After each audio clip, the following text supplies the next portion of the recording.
Choksi's extradition back to India. Ladies and gentlemen, that's the big breaking development that we're tracking in the Mehul Choksi case now. After years of tracking Mehul Choksi abroad, Republic's exclusive investigation has now landed to a stage where we are confirming that Antwerp court's exclusive response to Republic. All right, I have my senior colleague joining us on the phone line with more details on that story. Shravan, tell us what's latest.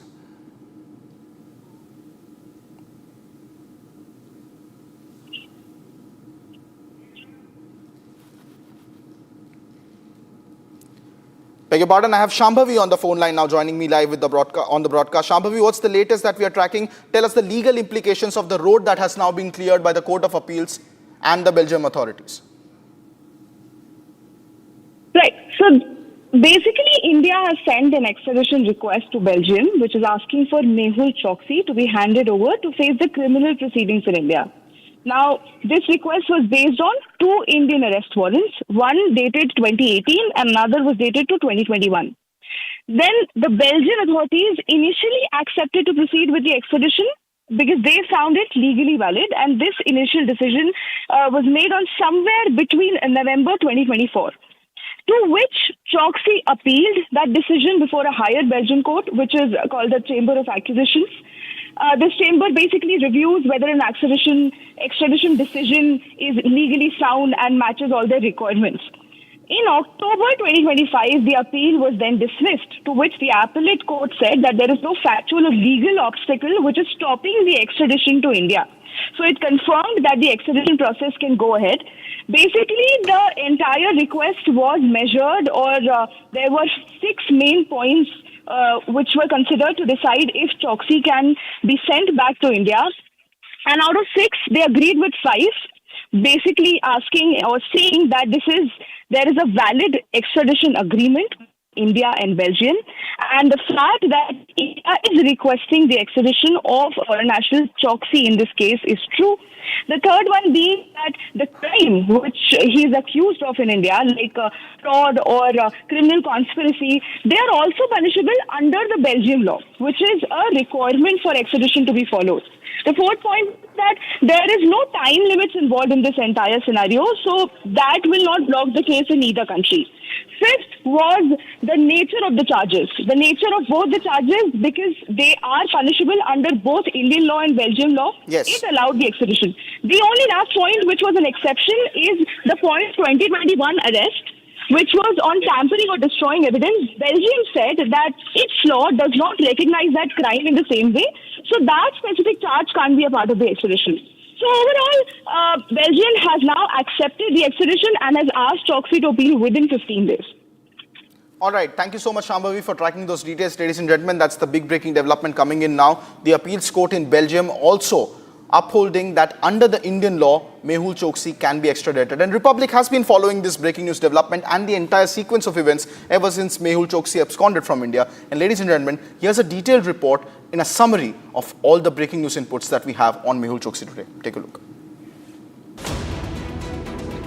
Mehul Choksi, the fugitive diamond merchant wanted by Indian agencies since 2018 in the 13,000 crore Punjab National Bank scam.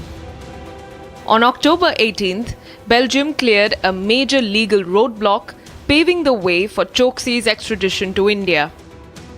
The prime accused in India's biggest banking fraud could soon face justice back home.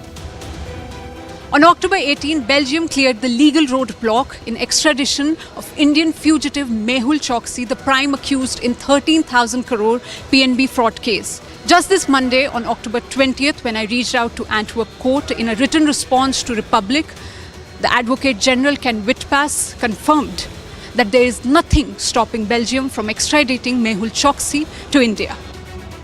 Earlier this year, on 13th of April, Mehul Choksi was arrested in Belgium, acting on non-bailable warrants issued in 2018 and again in 2021.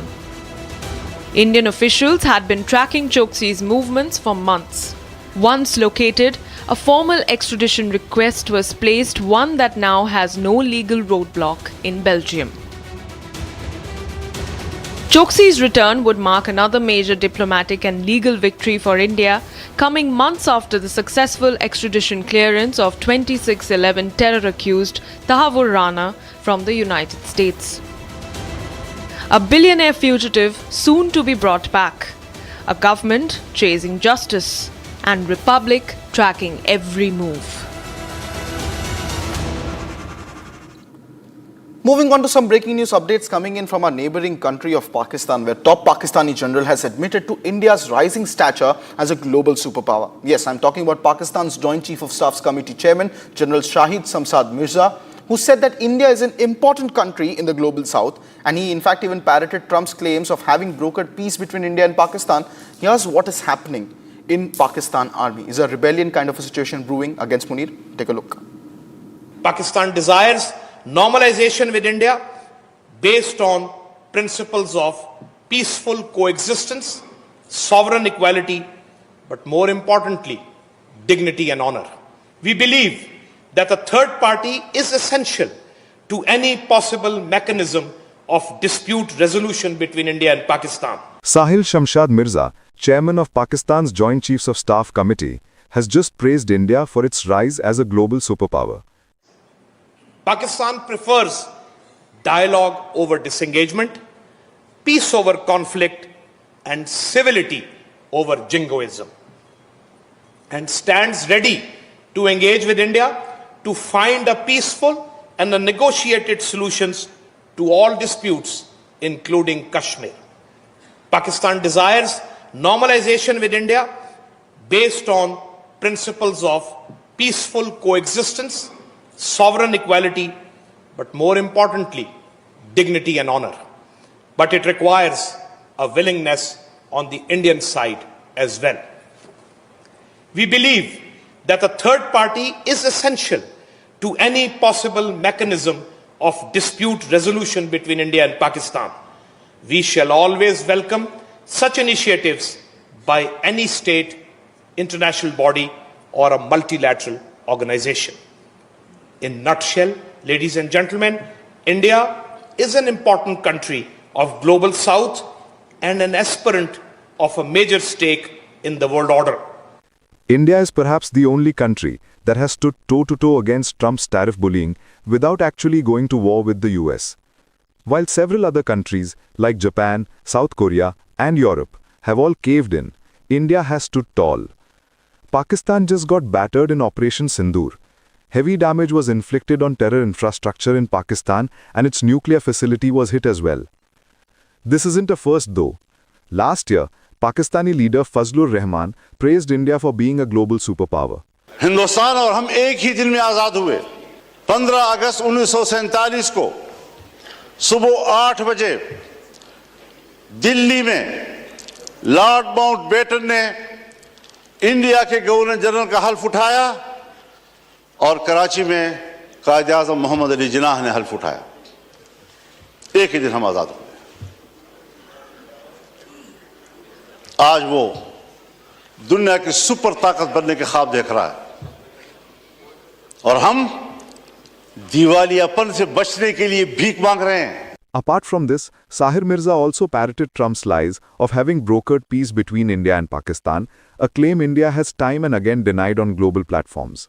Now, I want to make two things very clear, sir. One, at no stage in any conversation with the United States was there any linkage with trade and what was going on. Secondly, there was, please listen. Secondly, there was no call between the Prime Minister and President Trump from the 22nd of April when President Trump called up to convey his sympathy and the 17th of June when he called up Prime Minister in Canada to explain why he could not meet. Pakistan only seems to have all its focus on India, expressing jealousy over India's rise, propagating lies over brokered peace after begging for a ceasefire, and smiling helplessly as Trump pushes Pakistan to foster ties with India despite being hammered militarily. India is a great country with a very good friend of mine at the top, and he's just done a fantastic job. And I think that Pakistan and India are going to live very nicely together, right? That's not a very, they are.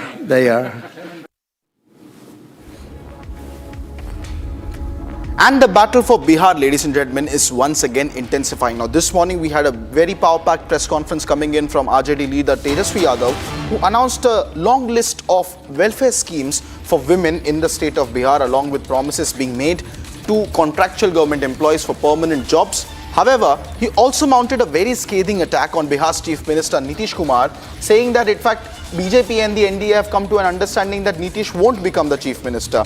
And further going on to allege that the NDA has attempted to copy what the RJD has already put out in its manifesto. Those were some scathing allegations and attacks being mounted by Tejasvi Yadav, the former deputy to Nitish Kumar in the Mahagathbandhan government. Let's listen in to what RJD is now saying amidst the Mahagathbandhan versus Mahagathbandhan row of seat sharing. देखिए, नामांकन की प्रक्रिया जो है पूरी हो गई है. अब तो प्रचार प्रसार जो है जोर शोर से होगा और हम लोग तो 24 तारीख से जो है प्रचार शुरुआत हम लोग करेंगे.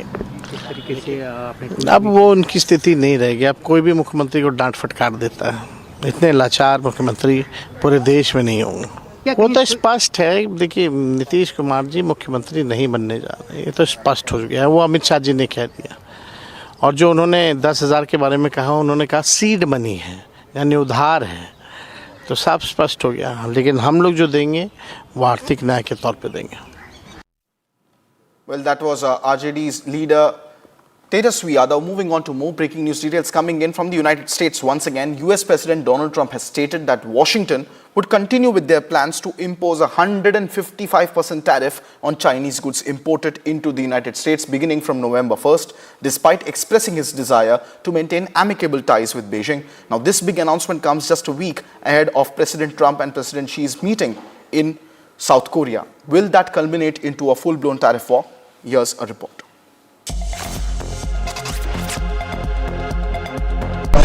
As of November 1st, China will have about 155% tariff put on it. And I don't think it's sustainable for them, so I want to be nice to China. But China's been very rough with us over the years because we had presidents that weren't smart from a business standpoint. Some were good politicians, some weren't even good politicians, but they allowed China to take advantage of us and every other country to take advantage of us. If you see, I made a deal with the European Union. I made a deal with Japan, with South Korea. I made a lot of these deals that are great deals, and I was able to do it. It's really national security. I was able to do it because of tariffs. And we're getting hundreds of billions, even trillions of dollars paid into the United States. We're a very rich country again. We'll start paying off debt. We'll do a lot of things. We'll probably make a distribution out of some of the tariff money. I think we're going to make a distribution over the next fairly short period of time to the people, because we took in so much money from the tariffs. Just European Union, $650 billion. Japan, $550 billion. South Korea, $350 billion. That's even a lot of money for you guys, right? That's not bad, right? But no, we're taking in a lot of money, and it keeps people like this here, because that's why they're coming in. I mean, you wouldn't be, I mean, I'm not going to speak for you, but generally they won't be coming in if it weren't for tariffs. They come in here and they don't have to pay any tariff. If they do it outside, they pay a lot of money, a lot of tariffs. The money comes to us. And in order not to pay the tariff, they come and they build here. That's why we have more plants under construction than we've ever had in the history of our country. And you wouldn't think it's complicated, but you would have thought somebody would have done this a long time ago, sitting in this beautiful seat behind what's called the Resolute desk. You know that, right? Well, those are the top headlines that we have been tracking at 11:30 a.m. this morning, ladies and gentlemen. It's time for a very short break, but do not go anywhere, because at top of 12, we break you exclusive details in the Mehul Choksi extradition case. Because coming up next on Republic is Republic tracking Nirav Modi's extradition, fugitive diamantaire who claims sensational developments now expected ahead of his hearing. Also coming up next is the big exclusive on Republic on Mehul Choksi's extradition. Belgium court has now cleared his extradition, and we'll bring you exclusive insights into that court order. Do not go anywhere. We are live and breaking.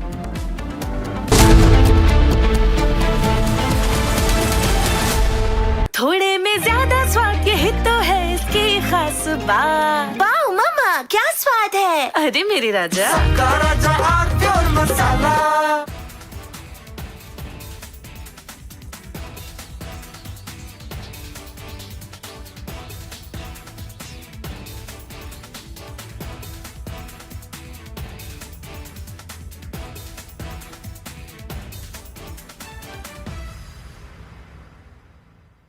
Secret recipe MDH का जीरा SIP जल जीरा मसाला। SIP SIP जीरा SIP MDH का जल जीरा SIP MDH का जल जीरा SIP. We see President Trump's efforts to bring peace to Ukraine. Of course, all these efforts are welcome, but we don't see Russia really wanting peace.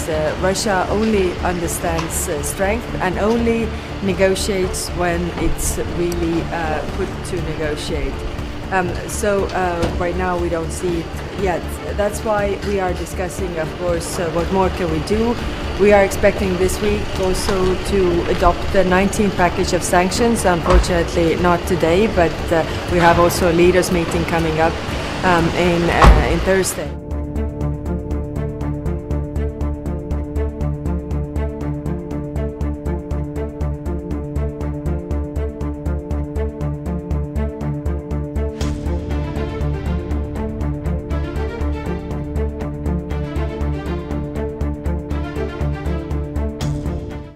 Following Russia's full-scale invasion of Ukraine in February 2022, the European Union prevented Russian aircraft from entering EU airspace, froze Vladimir Putin's and Foreign Minister Sergei Lavrov's assets, and supported International Criminal Court proceedings against Putin for war crimes.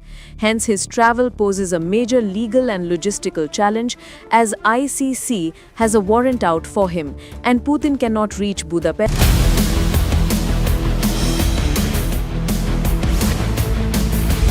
Republic Jack Oliver's studio. Stay tuned for all the breaking news and updates. I am Tanisha Avasthi. Let's get started.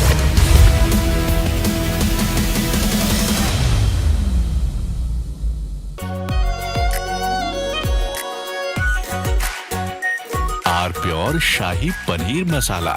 Delicious, healthy, every day. केसरिया से मन जोगी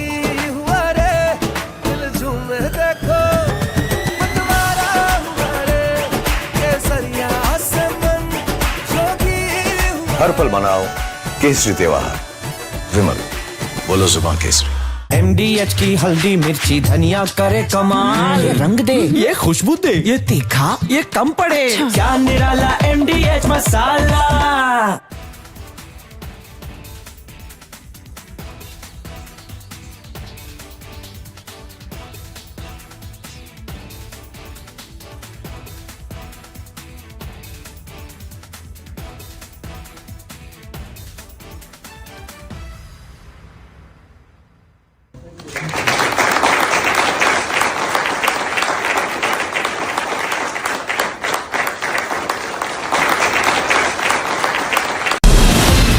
From Asia's largest news headquarters, setting the agenda for Bharat.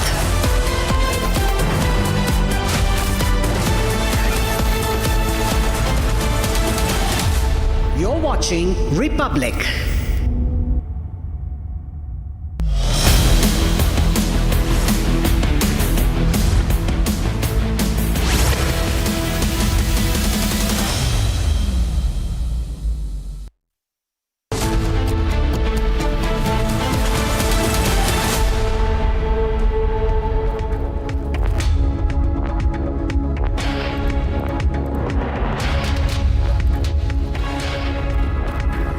Welcome viewers, you're watching Republic TV. I'm Priyanka Chaudhary. Our big focus as the battleground for Bihar is heating up, and Congress has admitted that there is a rift in the Mahagathbandhan but says it's a friendly fight. We will be bringing you all the details, but first up the top headlines. Big exclusive on Republic on Mehul Choksi extradition. Belgium court clears extradition.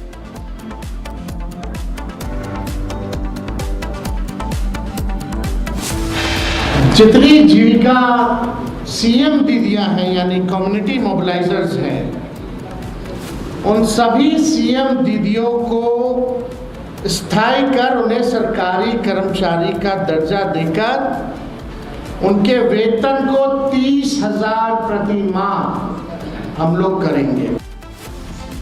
RJD announces multiple freebies ahead of Bihar Assembly elections, says announcement on seat share in Mahagathbandhan soon.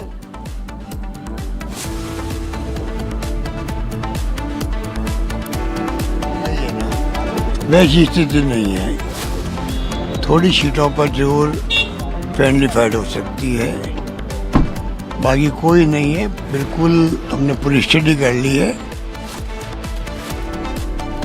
Congress admits rift in Mahagathbandhan in Bihar, claims it's a friendly fight. Republic finds technical snag in Mumbai to New York flight. Traffic collision avoidance system fails mid-air. Helicopter carrying President Droupadi Murmu gets stuck on helipad during Sabarimala visit. Security personnel attempt manual push. Fresh statement issued by Trump claims yet again that he spoke to PM Modi and has been assured that India will cut down Russian oil imports.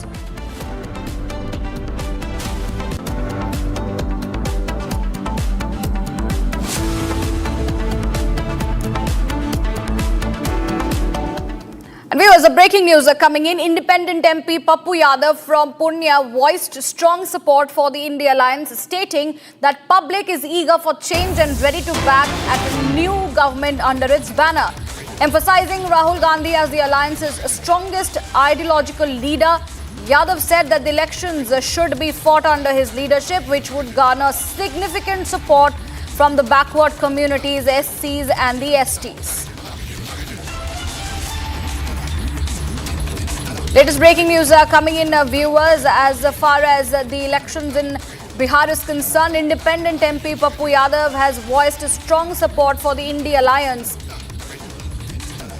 My colleague Prakash is joining us for more details. Prakash, help us with the details as far as what exactly is brewing, given that independent MP Pappu Yadav from Purnia has voiced his strong support for the India alliance, and he stated that public is eager for a change and ready to back a new government.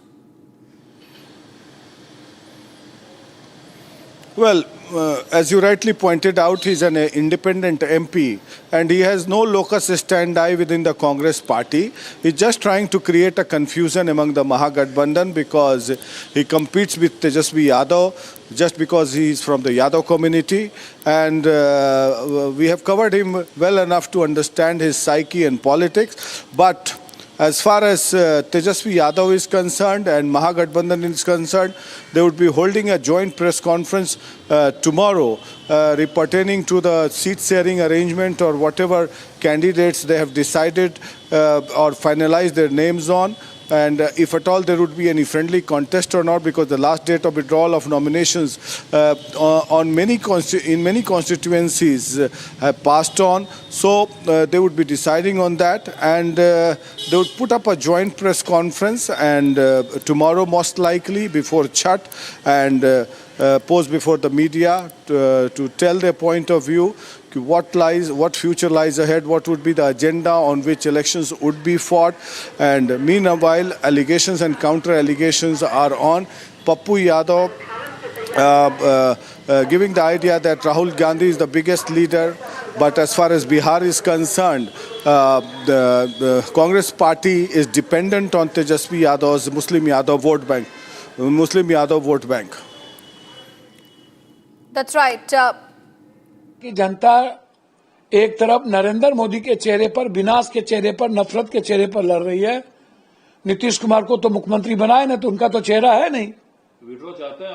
और दूसरी तरफ बिहार की जनता राहुल गांधी के चेहरे पर चुनाव लड़ना चाहती है। बहुत क्लियर हूं मैं इस मामले में। राहुल गांधी के चेहरे पर चुनाव लड़ेंगे तो हम इंडिया गठबंधन की सरकार बना पाएंगे। And Prakash, we are also listening into those sound bites coming in. The elections in Bihar is heating up, and we are also expecting the seat share from the side of Mahagathbandhan to also be released soon. What do we expect on that front? As I said, there would be a joint press conference most likely tomorrow, and they would be putting up the agenda, one manifesto, as well as the common minimum program on which the elections would be fought in Bihar. And this is festival time in Bihar after Diwali. The biggest festival of Bihar is Chhat. So everything would come to a standstill in the next couple of days. And thereafter, once the Chhat festival is over, the campaigning would gain momentum. And very few days left for the first phase of election, that is on the 6th. For the campaigning ends on the 4th. So all the parties would galvanize their forces in the run-up to the elections. That's right, Prakash. Thank you for joining us with those details. And we now get in more updates coming in on the broadcast.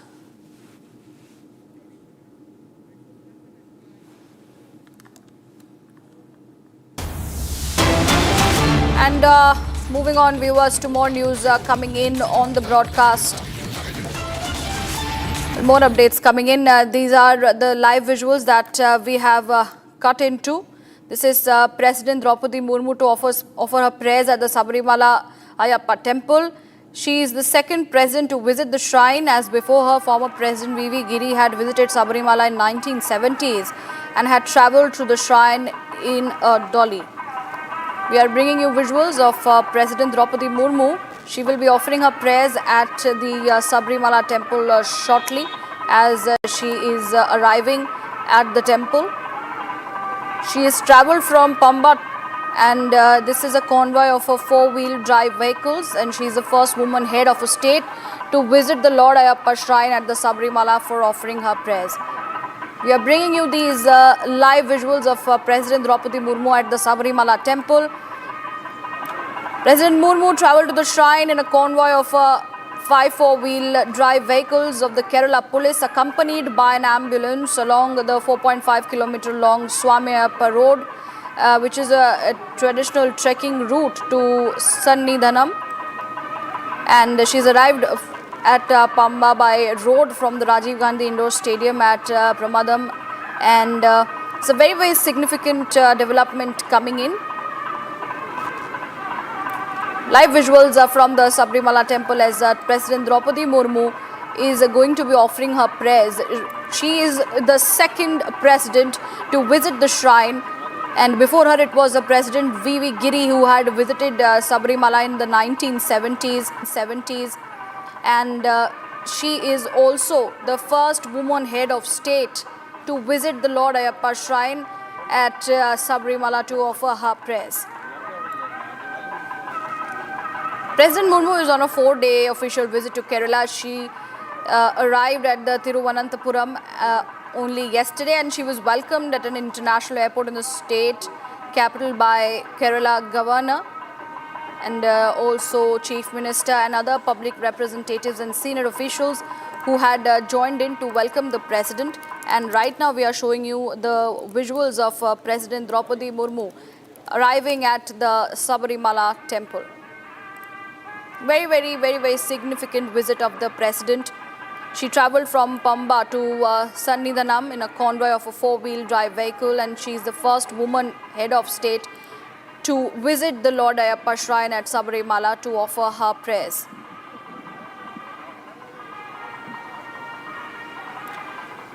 Live visuals coming in, viewers, on the broadcast. We are bringing to you the live coverage from Kerala, from Sabarimala temple, where President Droupadi Murmu is seen arriving. Earlier, President's chopper had faced a small mishap as it had got stuck on the helipad. The chopper had made a safe touchdown at the newly prepared helipad around 9:05 a.m. this morning, but its tires sank slightly into the freshly laid concrete soon after the President had safely disembarked the chopper. President Droupadi Murmu, however, continued her journey to Pamba by road without any delay, and there she is, arriving at the Sabarimala temple.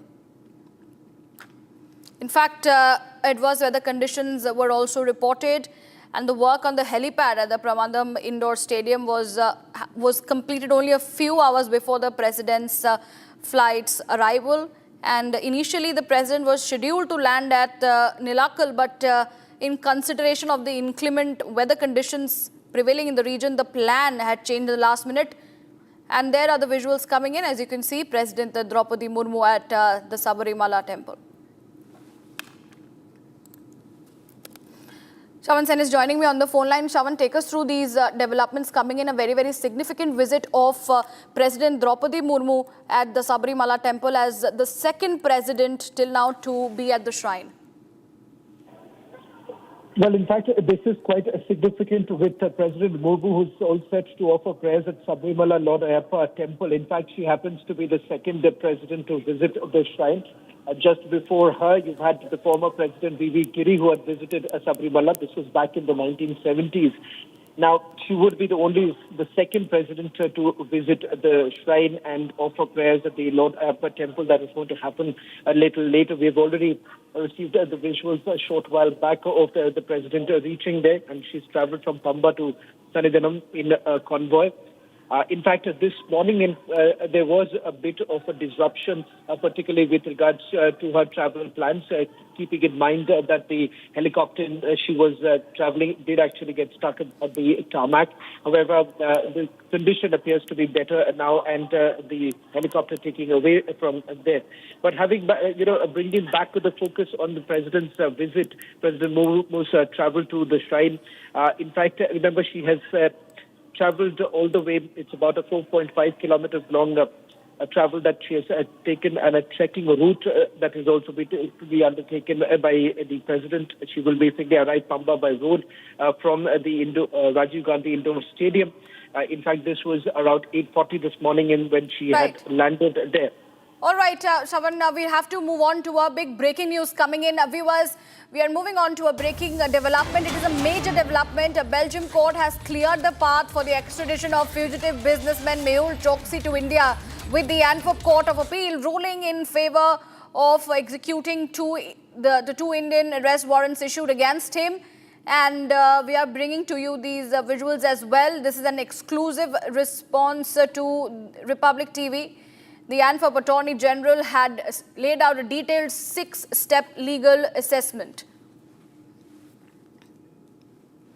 All right, Legal Affairs Executive Editor Ridham Anand Bhardwaj is joining us also on the broadcast. We'll go across to Ridham. There are several developments are also coming in. The Court of Appeals, and we are bringing the visuals of the inside of the Court of Appeals in Antwerp that has approved Choksi's extradition to India, and they also ruled that his arrest by the Belgian police earlier this year was valid. All right, so let's tell our viewers what we are bringing us. First of all, the Court of Appeals in Antwerp approved Choksi's extradition. Earlier, we had shot at the Court of Appeals, but these are visuals of Arthur Road Jail.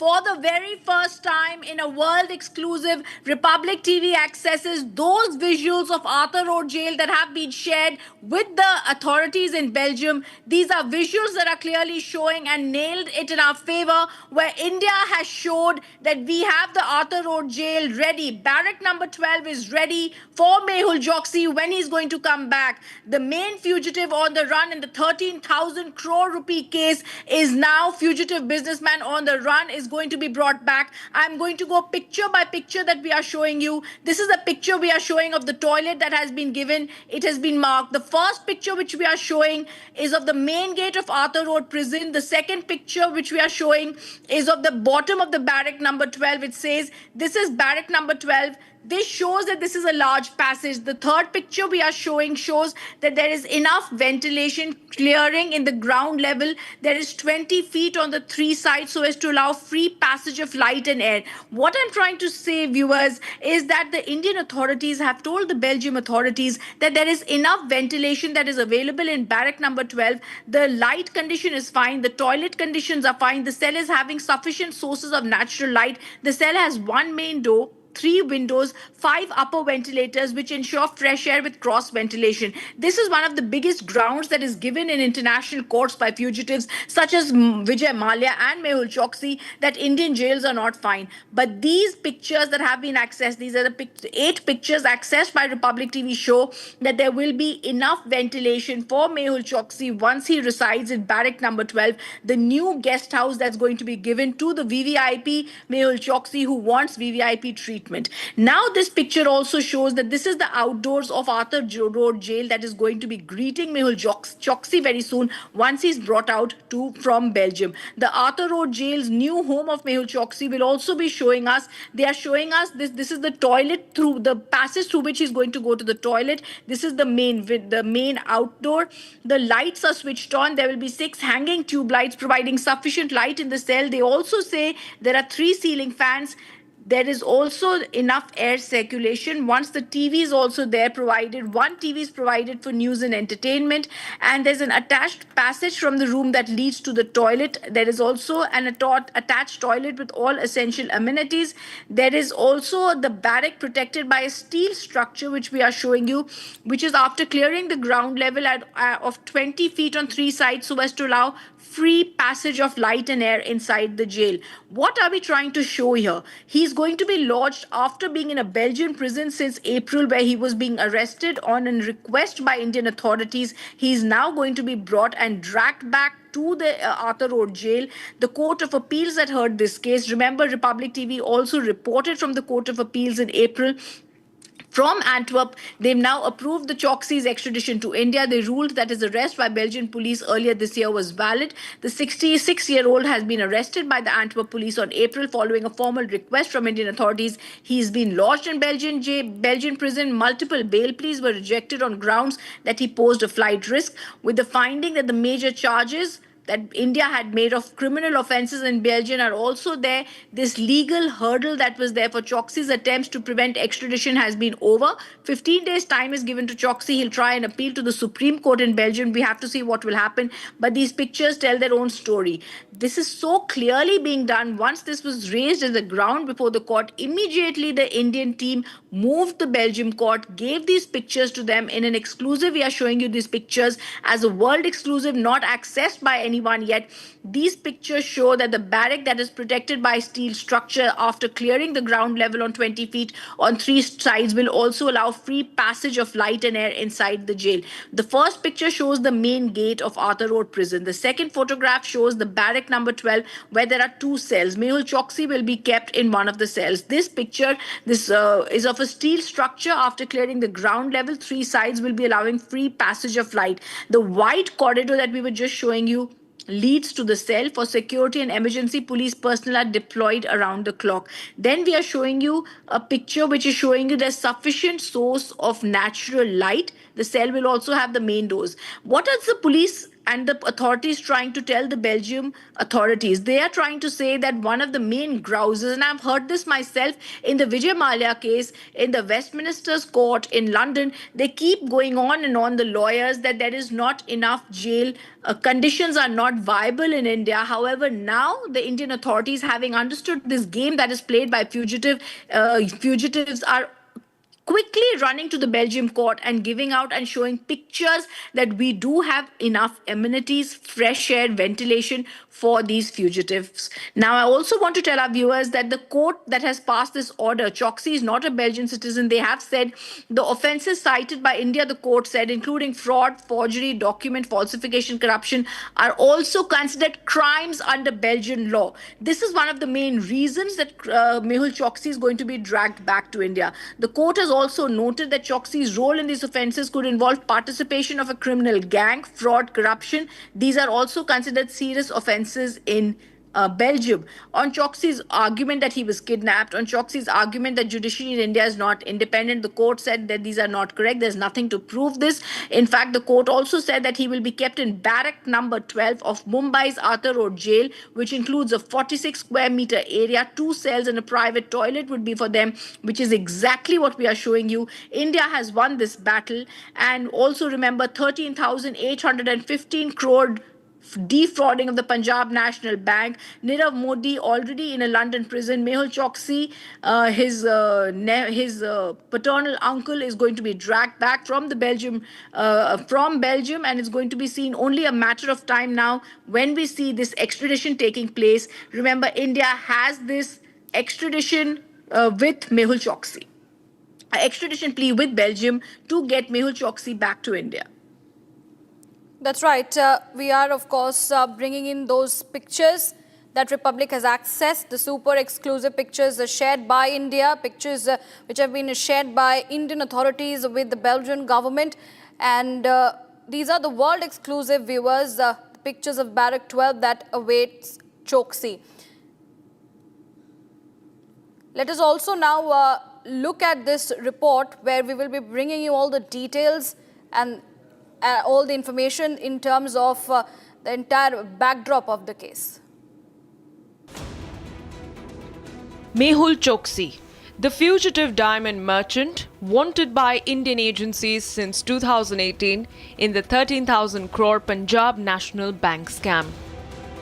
On October 18th, Belgium cleared a major legal roadblock, paving the way for Choksi's extradition to India. The prime accused in India's biggest banking fraud could soon face justice back home.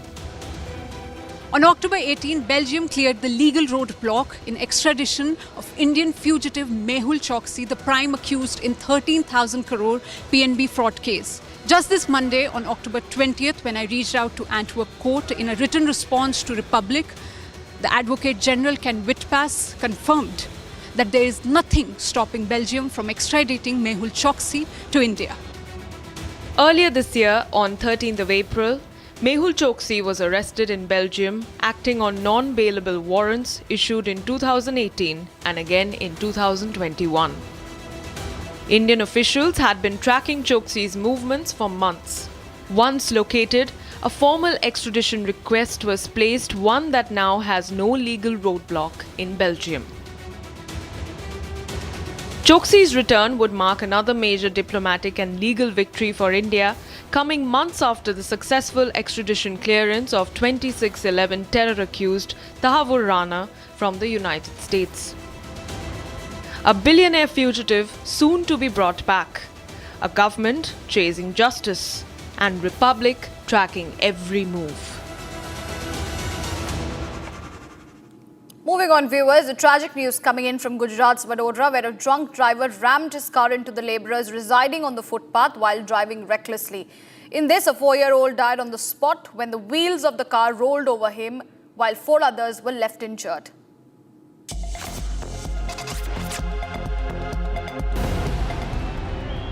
In a tragic incident from Gujarat's Vadodara, a 4-year-old child lost his life when a drunk driver rammed his car into the labourers residing on the footpath. The incident occurred near the crossroad in Vadodara as the drunk driver was riding his car recklessly. 4 labourers were left injured in the incident when the car rammed into them. 2 bottles of foreign liquor were also found in the car when the people chased the driver who was fleeing from the accident spot. As per the preliminary information, the accused hit the labourers while they were asleep on the footpath near Raupura and ran towards Akshar Chowk. The police rushed to the spot and took the accused into custody while launching a tough investigation into the matter.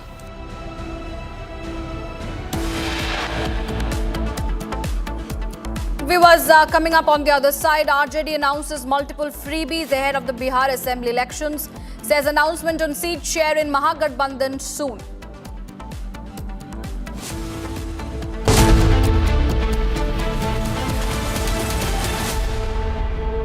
थोड़े में ज्यादा स्वाद ये तो है इसकी खास बात। वाओ मामा, क्या स्वाद है? अरे मेरे राजा, सबका राजा और pure masala.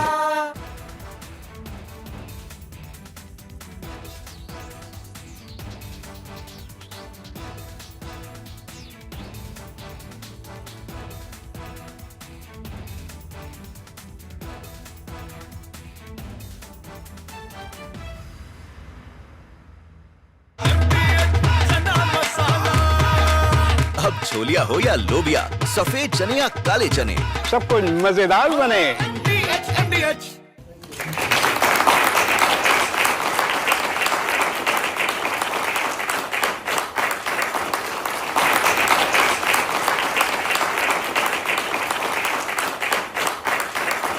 Americans, let me also extend our warmest wishes to the people of India. I just spoke to your Prime Minister today. We had a great conversation. We talk about trade, we talk about a lot of things, but mostly the world of trade. He's very interested. Although we did talk of...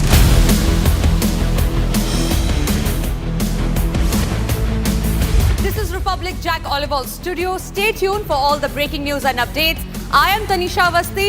Let's get started.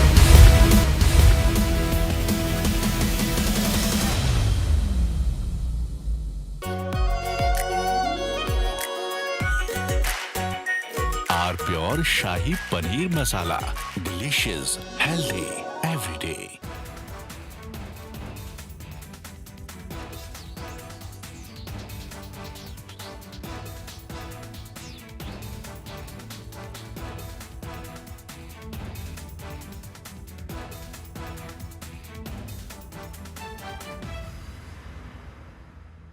आधे bowl दही में 4 चम्मच MDH चटनी पुदीना मसाला डाला, stir करो, पुदीना चटनी तैयार। MDH चटनी पुदीना मसाला। MDH।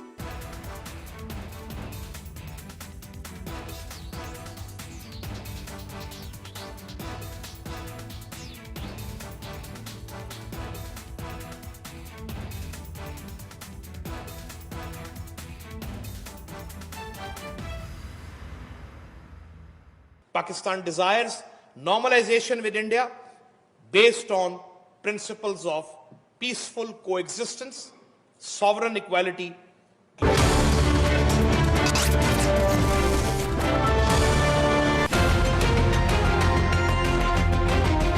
In Dharavi, waste is not hidden. It lines the streets, clogs the drains, and surrounds daily life. Every corner here tells you a story about a community struggling with pollution, garbage, and poor sanitation. During the monsoon, rainwater mixes with sewage. Drains overflow, flooding the lanes where families live and work. The biggest worry for the parents out here is different kind of diseases. Cholera, malaria, typhoid. They are not just statistics here, but they have become a regular part of the community. मेरा नाम मरेपा है, मरेपा कुंची कुरवे। ये जो नाले का पानी है वो आगे जाता नहीं, यहाँ से बहता है, पूरा पानी गंदा बास मारता है पूरा, और बीमार होता है, और मच्छर इतना हो गया पूछो मत। सब आंख खुजली खुजली, मच्छर किधर काटता है वो खुजली होता है पूरा। बहुत हैरान हो गया, आने जाने वाला, स्कूल जाने वाला छोकर लोग इतना गंदा गंदा पानी में बूट डाल के कैसे जाएगा? उन लोग को उठा उठा के भाई छोड़ना पड़ता है वहाँ से ये बाजू। Most homes here don't have private toilets. Open blocks often being used by families. Hundreds of people use these kind of toilets every day. On top of that, broken facilities and poor management has added to the struggle. During the morning hours, the queue is long over here. The wait time is also more. During night hours, people often avoid going to the loo alone because of safety concerns. Pollution is not just in the drains, it's in the air too. Small recycling workshops, they burn plastics, melt metals, and they fill the lanes with smoke. Children or even elderly people, if they consume this air, it leads to cough, asthma, and so many other infections. Businesses add to the waste, but the disposal system is very weak here. The local collectors, they move it out, yet most of the garbage, it ends up being burnt in the open plots. This cycle continues. Waste produced, waste dumped, and waste lived with. In Dharavi, life does not stop. Life goes on. Children go to school, people go to work, families, they move on. But behind this resilience lies a strong battle against pollution, waste, and poor sanitation. This struggle tells you a story about dignity, health, and also the future of its people.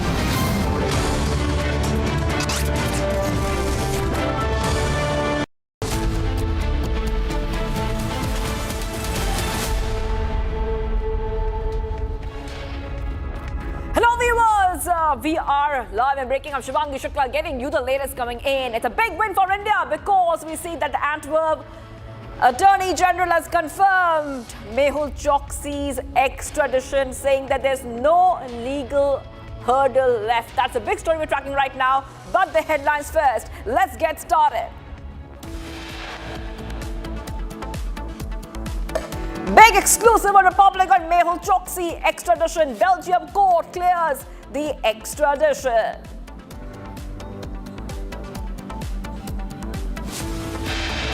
Republic gets the first and exclusive pictures of Arthur Road jail barrack shared by India to Belgium.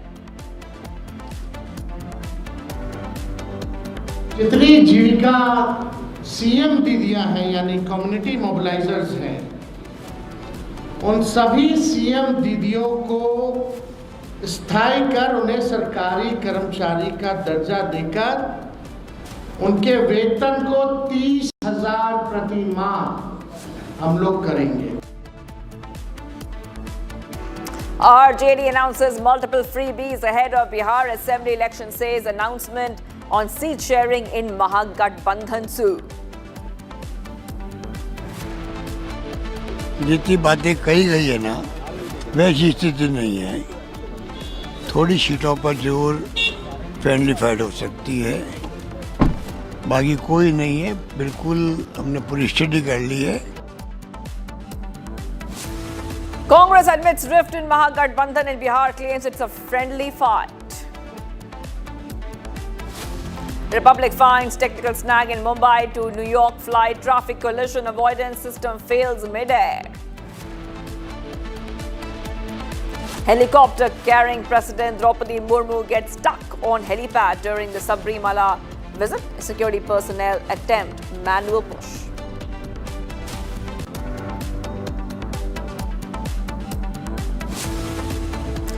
Viewers, as we count down to the Bihar elections, we're getting some updates coming in where independent MP Pappu Yadav from Purnia voiced strong support for the India line, stating that the public is eager for change and ready to back a new government under its banner, emphasizing Rahul Gandhi as the alliance's strongest ideological leader. Yadav said that the elections should be fought under his leadership, which, by the way, would garner significant support from backward communities, SCs and STs. Now, this is coming in the backdrop of a huge rift in the Mahagathbandhan and a lot of to and fro when it comes to seat sharing.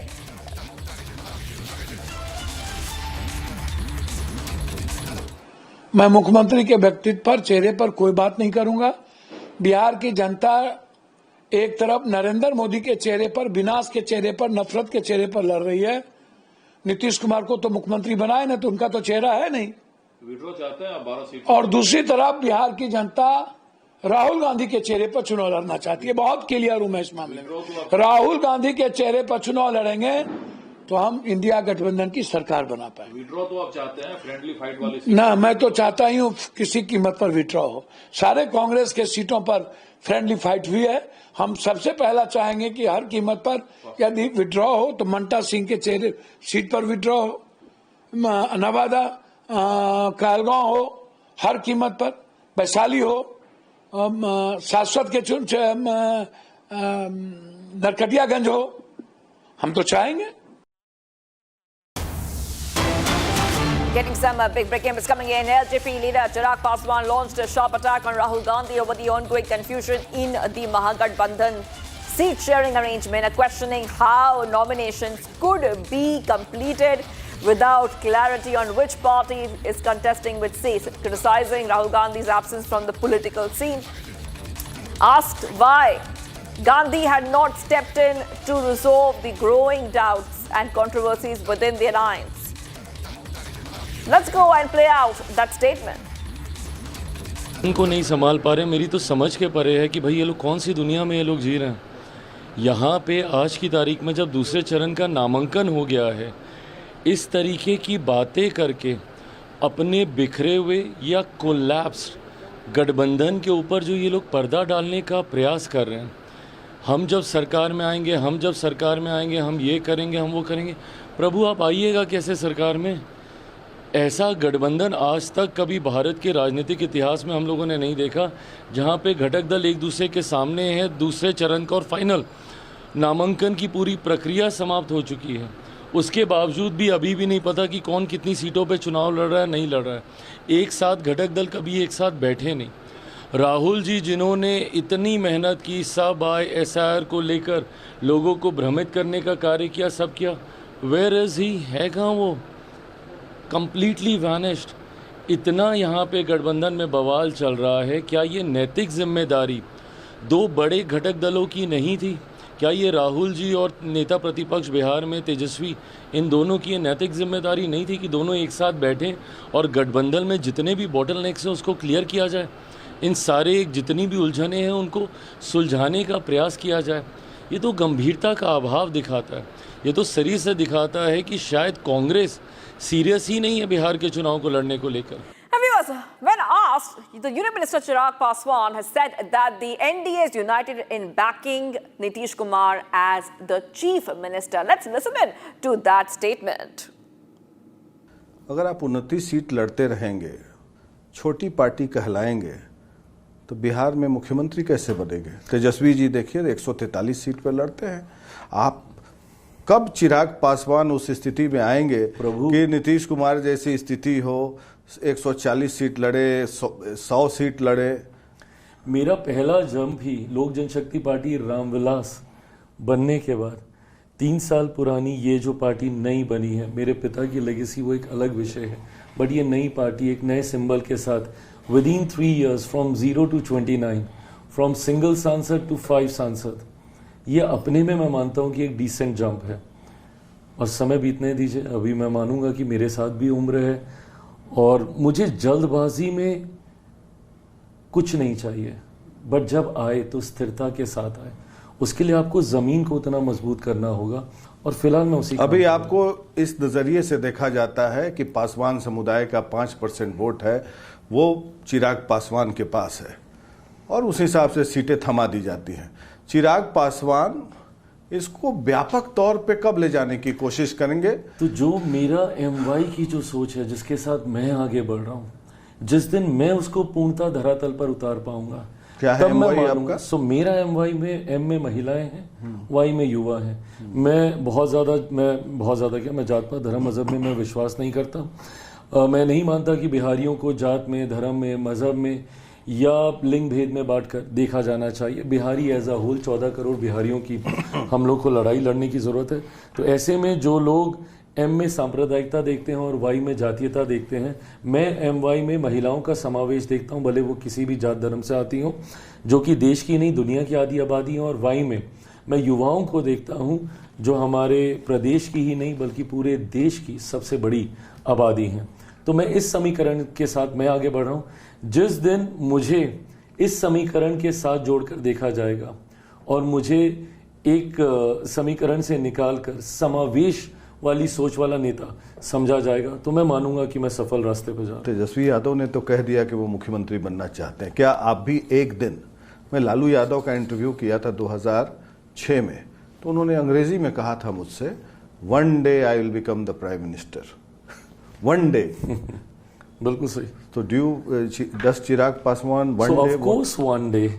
मैं मानता हूं कि जुबान में 24 घंटे में एक बार सरस्वती विराजमान होती हैं। कतई मैं अपने मुख से कोई ऐसी गलत बात नहीं बोलूंगा जो इवेंचुअली मैनिफेस्ट हो जाए और मैं उसका रिग्रेट करूं। तो जरूर मैं एक दिन मैं चाहूंगा कि मैं बिहार का नेतृत्व करने का मौका मुझे बिहार की जनता दे। मैनिफेस्ट करते हैं? वो हाँ, मैनिफेस्ट करते हैं कि बिहार का मुख्यमंत्री बने? Of course, why will I not do that. But वो दिन आज हो ये जरूरी नहीं है। जैसा मैंने कहा कि मुझे सब कुछ आज नहीं चाहिए, बट जब आए तो स्थिरता के साथ आए। और इतना धैर्य है मुझ में कि मैं उस दिन का इंतजार कर सकूं। और मैं सब कर सकता हूं। मेरे प्रधानमंत्री की नजरों में अपने आप को मैं गिरता हुआ कभी नहीं देख सकता। अगर प्रधानमंत्री आपको कहें कि चिराग, मैं आपको मुख्यमंत्री बनाता हूं बिहार का और आप अपनी पार्टी को मर्ज कर लें बीजेपी में, हम लोग हाइपोथेटिकल से बहुत हाइपोथेटिकल हो, ऐसा। But then when it comes to merger की बात, मैं ये मानता हूं, क्योंकि हाइपोथेटिकली मैं ये मानता हूं कि हाइपोथेटिकली भी मेरे प्रधानमंत्री नहीं बोलेंगे, क्योंकि मुझे इतने अच्छे से वो जानते हैं और उनको अच्छा लगता है कि मैं अपने दम पर अपनी पार्टी को लीड कर रहा हूँ। व्यक्तिगत मुलाकातों में, 1-to-1 इंटरेक्शंस में कई बार उन्होंने मुझे इस बात के लिए सराहा है। बीजेपी में अभी देख रहा हूँ मैं, सेकंड रंग लीडरशिप सुशील मोदी के जाने के बाद एक दर्द है। और मान लीजिए एक दलित चेहरा उभारना चाहें, दलित मुख्यमंत्री अभी है भी नहीं, वो कहे कि चिराग आप मर्ज कर लीजिए, मैं आपको मुख्यमंत्री बना देता हूं। आप मर्ज करेंगे और मुख्यमंत्री बनना चाहेंगे? नहीं, मैं नहीं करूंगा, because this can't be an individual decision.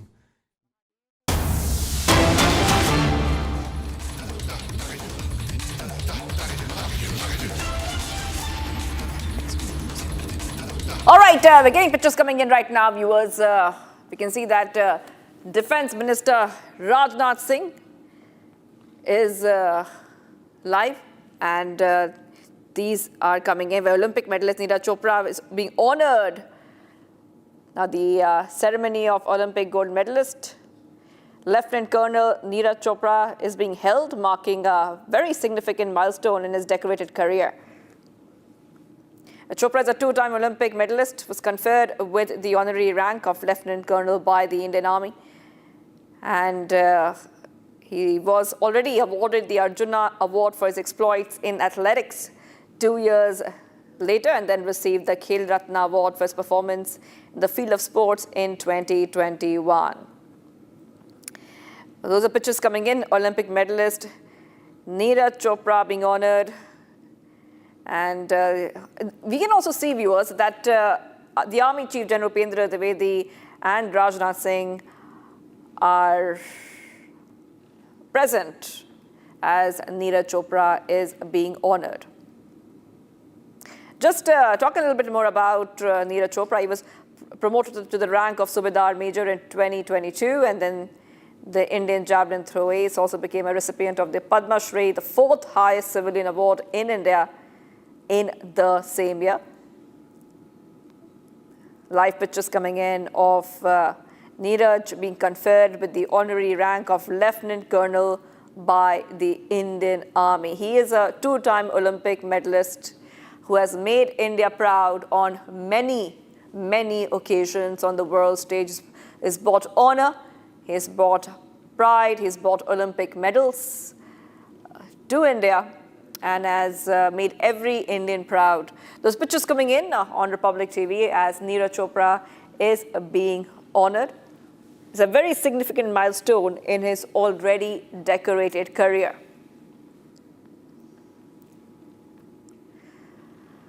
Neeraj joined the Indian Army as a junior commissioned officer in 2016, and so many years later and so many times, so many honors, so many medals, making India proud.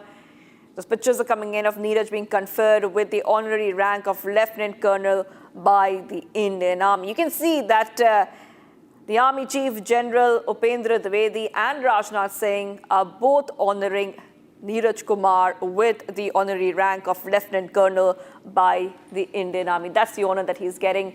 And those are the pictures coming in right now on Republic TV as Neeraj Chopra is getting honored at a time when he has made India proud multiple times. He's a two-time Olympic medalist, was conferred with the honorary rank of Lieutenant Colonel by the Indian Army, and he had joined the Indian Army as a junior commissioned officer on August 26, 2016. He was awarded the Arjuna Award for his exploits in athletics 2 years later, and then received the Khel Ratna Award for his performance in the field of sports in 2021. Then he was promoted to the rank of Subedar in 2021, following his historic gold medal win at the Tokyo 2020 Olympics. The 27-year-old athlete was awarded the Param Vishisht Seva Medal, the highest peacetime honor of the Indian Army in 2022. And then he was promoted to the rank of Subedar Major in 2022, and then Indian javelin throw ace also became a recipient of the Padma Shri, the fourth highest civilian award in India the same year. Let's go to Ishan, who's joining us. Ishan, this is a huge honor for Neeraj Chopra, and he has made India proud on the world stage, brought so many medals for India, and today he's being honored. Absolutely. Neeraj Chopra has been promoted to the rank of colonel in the Indian Army. This is an honorary rank, does not come with any of the duties, but does come with steady pay. This system of awarding players and athletes rank in the Army, Air Force, Navy and other services of India is a way to promote athletics in India. And it provides a steady income, although Neeraj Chopra might not need it, but there are a lot of athletes in India who do need financial support. And this is a way for the Indian Army to show its support to the athletic community of India, going hand in hand, shoulder to shoulder, bringing medals for India and making India proud. Both of them are rendering a service to the nation and are definitely step in the right direction. Back to you. All right. Well, thank you, Sean, for getting us those updates. It's a big honor that is coming in for Neeraj Chopra. We see that Neeraj is being conferred with the honorary rank of Lieutenant Colonel by the Indian Army, and present with him are the Army Chief, General Upendra Dwivedi and Rajnath Singh. So as pictures are coming in, viewers of Neeraj Chopra getting honored. Like we said, he's been conferred with the honorary rank of Lieutenant Colonel by the Indian Army. A very proud moment for Neeraj Chopra and for every Indian. A tragic news coming in from Gujarat's Vadodara, where a drunk driver rammed his car into the labourers residing on the footpath while driving recklessly. In this, a 4-year-old died on the spot when the wheels of the car rolled over him, while 4 others were injured. Take a look.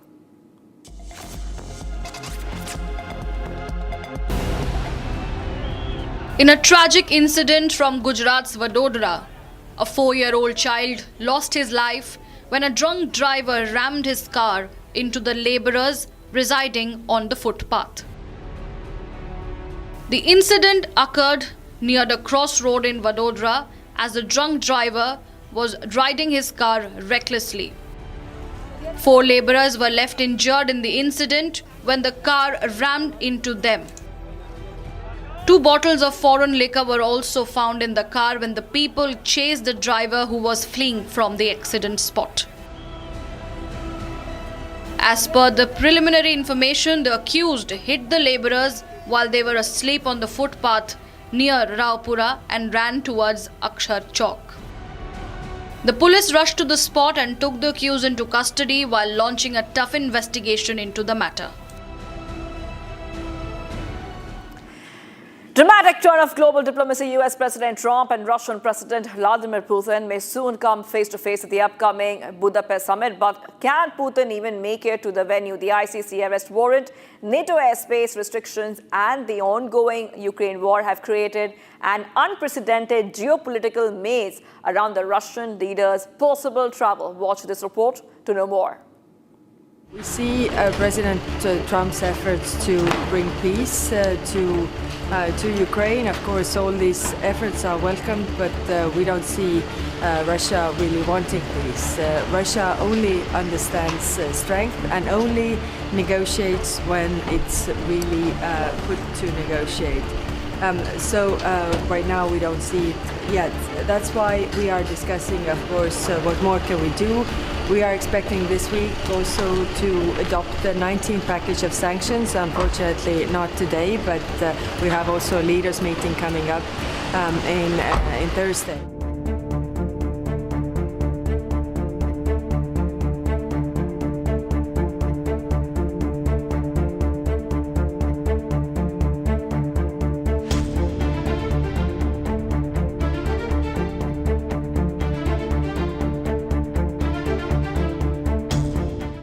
Following Russia's full-scale invasion of Ukraine in February 2022, the European Union prevented Russian aircraft from entering EU airspace, froze Vladimir Putin's and Foreign Minister Sergei Lavrov's assets, and supported International Criminal Court proceedings against Putin for war crimes.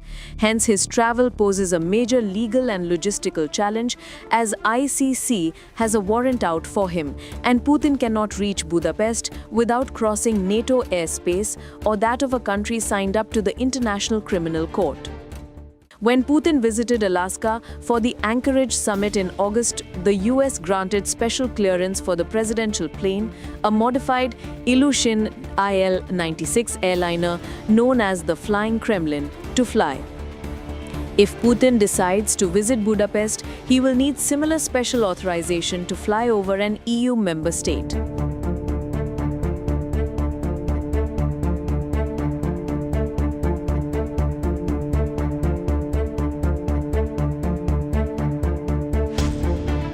Putin's voyage from Moscow to Budapest, which used to take 3 hours via Belarus and western Ukraine, has become complicated as a result of the Ukraine war and EU airspace restrictions. Flying over Ukraine is perilous due to the ongoing conflict and the threat of assaults, like as the recent Ukrainian drone strike near Kursk that targeted Putin's chopper.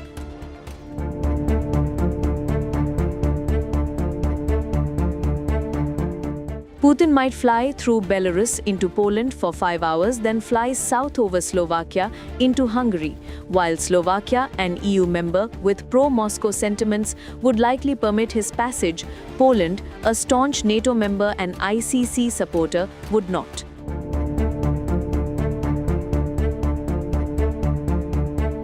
Experts claim this route is the most likely choice for Putin, as this route passes through Turkey, the Mediterranean and Serbia, avoiding problems of diplomatic nature and security risks.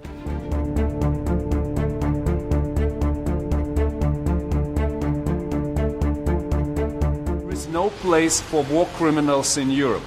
There is no way through Europe for war criminals to any events. And this is the very important thing also for us to underline and stress again. We're in strong support of Ukraine, and we are continuing with our continued pressure on Russia. The only place for Putin in Europe, that's in Hague, in front of the tribunal, not in any of our capitals. And this is very clear. Thank you. Are you taking action to prevent Putin from visiting Budapest? I cannot imagine him crossing our airspace. Regarding Budapest, no, it's not nice. I mean, to see that really a person put to the arrest warrant by the ICC is coming to a European country. And again, you know, the question is whether there's any outcome out of this. This is, I think, what we need to see, how these things are going in Budapest, as we have been very firm that Russia only negotiates when they are put under pressure. So we hope that also President Trump does that.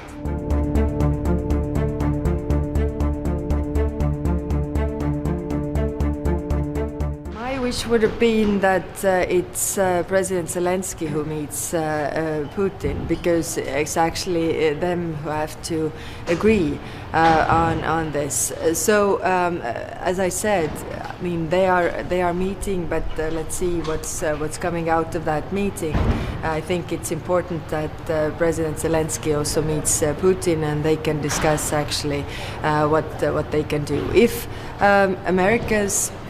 America has a lot of strength to pressure Russia to come to the negotiation table. If they use that, then of course this is good. If Russia stops this war.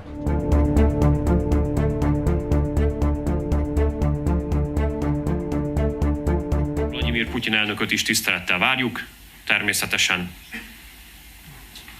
biztosítjuk számára azt, hogy Magyarországra belépjen, itt sikeres tárgyalás folytasson, majd pedig utána hazatérjen. Semmifajta egyeztetésre nincsen szükség senkivel. Mi egy szuverén ország vagyunk, itt Vladimir Putyint, Oroszország elnökét tisztelettel fogjuk fogadni, vendégül látni és biztosítani a körülményeket, hogy az amerikai elnökkel tudjon tárgyalni. Nem válaszoltam, de azt gondolom, hogy... And viewers, we will be getting you back-to-back updates. Do not go anywhere. We are live and breaking. Coming up next, Republic exclusive on Mehul Choksi's extradition. Belgium court clears the extradition. Stay tuned.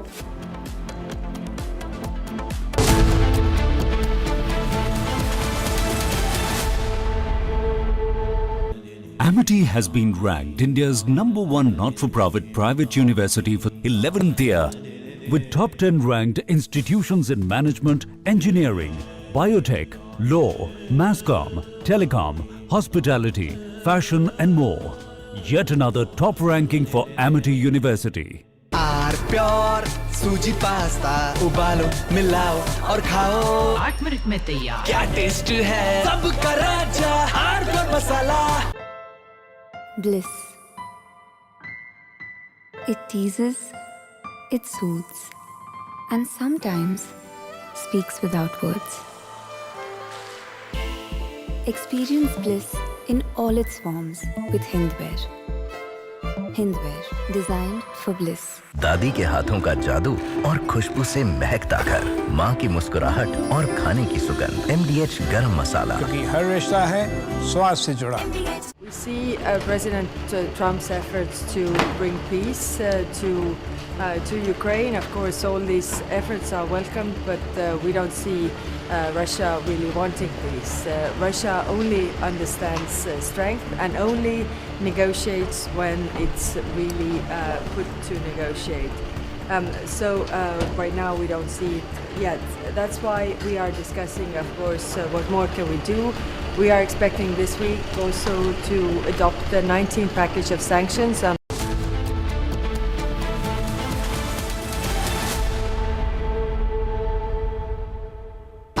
Pure सूजी pasta उबालो मिलाओ और खाओ 8 minute में तैयार। क्या test है सबका राजा आर्नब मसाला। केसरिया से मन जोगी हुआ रे दिल झूमे देखो मतवारा हुआ रे केसरिया से मन जोगी हुआ। हर पल मनाओ केसरी त्योहार। विमल बोलो जुबान केसरी। MDH की हल्दी मिर्ची धनिया करे कमाल। ये रंग दे, ये खुशबू दे, ये तीखा, ये कम पड़े। क्या निराला MDH masala.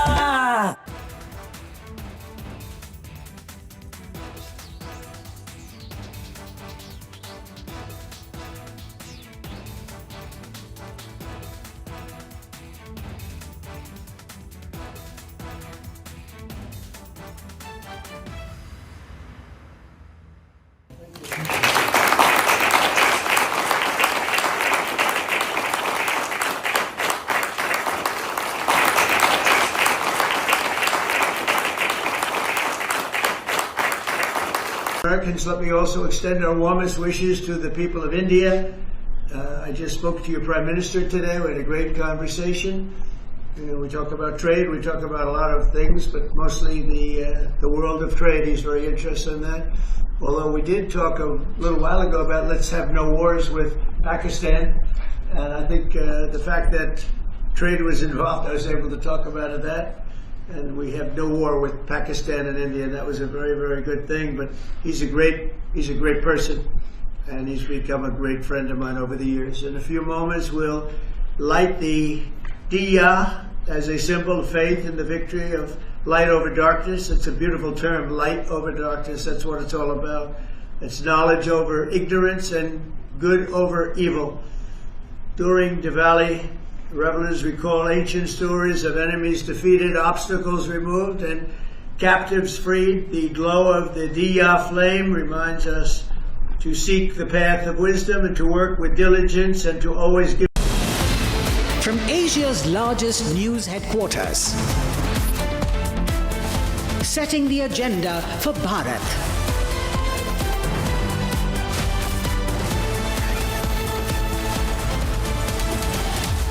You're watching Republic.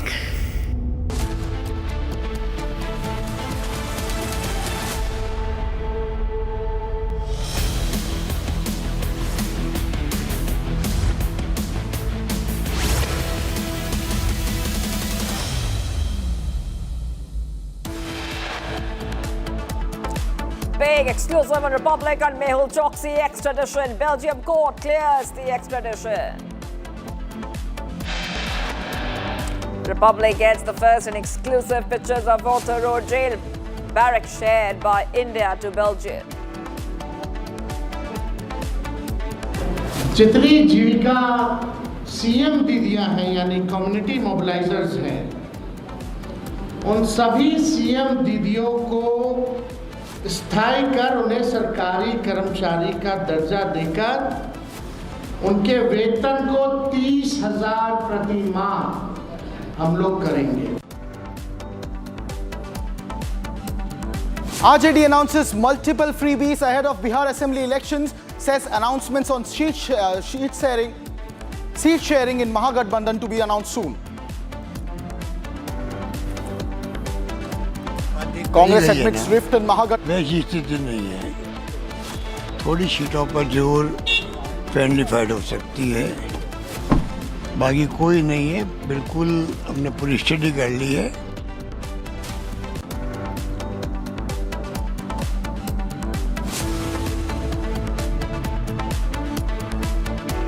Big friendly fight claimed by Congress and the RJD. Tejasvi to make big announcement tomorrow amid rift rumors. Republic finds technical snag in Mumbai to New York flight. Traffic collision avoidance system fails mid-air.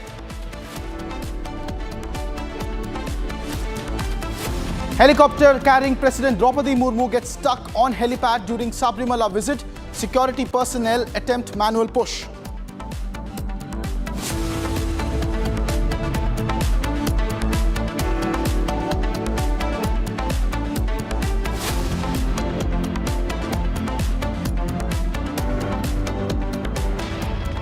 Welcome back, ladies and gentlemen. You're watching Live and Breaking with me, Krutat Patnaik. At 1 p.m. this afternoon, we are tracking the big developments coming in from the state of Bihar, where the battleground is now becoming even more bigger. Tejasvi Yadav claims that there is going to be a big conversation about the Gathbandhan talks tomorrow. And amidst this, Nityanand Rai has slammed Tejasvi Yadav after his big press conference earlier today. Union Minister of State for Home Affairs, Nityanand Rai, has slammed Tejasvi and has called him the symbol of corruption and nepotism. Sharpening his attack, Rai said that the whole family of Tejasvi believes in nepotism, anarchy and corruption. Even family members of Tejasvi who are poor were given jobs in exchange for land. Rai said that people of Bihar do not want Jungle Raj, and that's why the government of Mahagathbandhan will not be formed. So that's a scathing attack coming in from top BJP leader. Let's listen in to that soundbite. जनता का मन बना चुकी है। इस बार double engine की सरकार से तम आ गई है, क्योंकि बिहार में अपराध और भ्रष्टाचार बढ़ गया है। देखिए, बिहार 20 वर्षों में विकास के रास्ते पे तेजी से बढ़ा है। भ्रष्टाचार के प्रतीक, परिवारवाद के प्रतीक तेजस्वी जी हैं। तेजस्वी का पूरा कुनबा, पूरा परिवार और पूरा आरजेडी भ्रष्टाचार और आतंक, उन्माद में, परिवारवाद में विश्वास करता है। लोगों ने देखा है कि 20 वर्ष पहले इस बिहार में सड़कें नहीं थी, बिजली नहीं थी, पानी नहीं था, शिक्षा की कोई व्यवस्था नहीं थी, विकास नाम का कोई चीज नहीं था और खाली घोटाला ही घोटाला था, भ्रष्टाचार भ्रष्टाचार घोटाला था। अभी रेलवे वाले में गरीब, वहां तक कि तेजस्वी के परिवार में भी कोई गरीब है, उससे भी बिना जमीन लिए हुए नौकरी नहीं दिया। But it's not just the RJD that's on the BJP's radar. Now the BJP is also coming out with a scathing attack on Prashant Kishore's Jan Suraj party. Some more breaking news coming in, ladies and gentlemen. In an exclusive conversation with Republic, Bihar's Deputy Chief Minister Samrat Chaudhary has called Prashant Kishore's Jan Suraj party as the B team of the Congress. Samrat Chaudhary said that Prashant Kishore has no ideology and his party is full of corruption. He further said that they should give details of the funding of Jan Suraj party, but Prashant Kishore is not doing so, and by doing these things coming from politics, he has taken money from the trust, and that Jan Suraj is the B team of the Congress party. The funding is coming from Karnataka, is the big allegation being levelled by Bihar's sitting Deputy Chief Minister Samrat Chaudhary on Prashant Kishore, just a day after Prashant Kishore levelled coercion allegations against the BJP. Listen into that soundbite. Prashant Kishor तो कह रहे हैं कि उनकी सरकार बन रही है। अब देखिए, कुछ चीजों पे आप चर्चा करके प्रकाश जी, इतने हल्के लोगों पर क्या कमेंट करना, क्या राजनीतिक वजूद है, क्या किया बिहार के लिए, क्या सोच है, कुछ पता है? मैंने देखा ना आइडियोलॉजी है, फुल ऑफ करप्शन है, क्या करप्शन है? Full corruption. जैसे मतलब मेरे दर्शकों को बताइए। आप समझिए, आप इतना जो पैसे की ताकत दिखाते हो कहां से लाए, ये तो बताना होगा ना। जैसे आप पॉलिटिशियन नहीं थे तब तो आपसे नहीं पूछे जाते थे। आज हम लोगों से क्यों एफिडेविट किया जाता है कि एफिडेविट में ये जिक्र होता है कि आपकी आमदनी क्या है, आपके पास पैसा क्या है, आपने जीवन का आपका कैरियर क्या है, आपराधिक रिकॉर्ड क्या तो बोल रहे हैं साहब कि 2 घंटे का वो मशरूम का फंगस का मजाक करने का जरूरत नहीं है प्रकाश जी। अब 14 करोड़ लिया ये सब लुटेरे हैं। वो नवयुगा कंपनी को सिखा रहे हैं 14 करोड़। नवयुगा इंजीनियरिंग कंपनी है। नवयुगा इंजीनियरिंग कंपनी है और कोई फंगस सिखा रहा है। मशरूम की चर्चा कर। जब उन्होंने ये बात बताया तो मैं अपनी हंसी नहीं रोक पाया। आज भी नहीं रोक पाइएगा। देखिए, आप एक नहीं, ऐसी हजारों कंपनियां हैं। क्या है? देखिए, ये लोग ट्रस्ट के पैसा से पूरा जीवन चला रहे हैं। कोई व्यक्तिगत हम लोगों की लड़ाई है नहीं, लेकिन पॉलिटिकल तौर पर सोचिए, ट्रस्ट के पैसा से कर क्या रहे हैं? सीएसआर पैसा, मतलब सीएसआर पैसा से कैसे आप पॉलिटिक्स कर सकते हो? ये तो वायलेशन है, आप कुछ कर ही नहीं सकते हो। ये सब थॉरली करप्ट है, थॉरली। ये लोग लुटेरे हैं, लूट के पैसा पूरे देश से काम किया आपने 2 साल पहले। 2 साल पहले पार्टी कहते हैं ना कि हमने बनाया। अरे तो 2 साल पहले पार्टी बनाया तो बिहार से बाहर गए क्यों? आप अब रिस्पॉन्सिबल पॉलिटिकल लीडर हो। आप पॉलिटिकल लीडर, आपको रिस्पॉन्सिबिलिटी समझना पड़ेगा। मुझे बिंदुवार आप या तो धंधा, आप फाइनेंस मिनिस्टर हैं बिहार के, आप यदि धंधा कर रहे हैं तो ये बताना पड़ेगा कि मैं धंधेबाज हूं या पॉलिटिशियन है। ये शुद्ध पॉलिटिकल स्टेट है, यहाँ पैसा पे राजनीति नहीं होता है। फंगस को ठीक करने के लिए वो 14 करोड़ ले रहे हैं। तो क्या क्या गड़बड़ियां हैं जो आप लोग लिखित शिकायत देंगे कहीं किसी फोरम पे? लोगों को इतनी फुर्सत ही नहीं है कि यूजलेस काम में पड़े। लड़ाई लालू जी से है, कहां आप इस चक्कर में पड़े हैं प्रकाश जी? ये सब कांग्रेस की बी टीम है, कांग्रेस के गोद में खेल रहे हैं। पैसा आ रहा है कर्नाटक से, तेलंगाना से। ये वोट कटवा लोग आए थे, चला गया। जनता समझ गई है बिहार की कि ये सिर्फ बीजेपी एनडीए को डैमेज करने आई थी। बिहार की जनता समझ चुकी है। अब सीधा सीधा लड़ाई सिर्फ और सिर्फ लालू प्रसाद से, कहीं किसी से वो नहीं। तो सही बात है। So those are the latest exclusives coming in on that big Bihar fight that is brewing in. Ladies and gentlemen, all day, every day, we'll be covering all the breaking news developments coming in from the battleground of Bihar. Moving on to some more breaking news details coming in from the state of Gujarat, where some tragic news is coming in from Gujarat's Vadodara, where a drunk driver rammed his car into labourers who were sleeping on a footpath while driving recklessly. In this, a 4-year-old girl has died on the spot when the wheels of the car rolled over him, while 4 others were injured. Here's a quick report on what exactly happened in Gujarat. Take a look.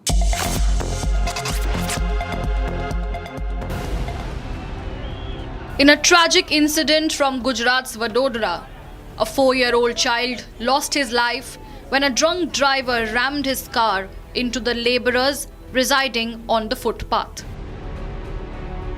The incident occurred near the crossroad in Vadodara as the drunk driver was riding his car recklessly.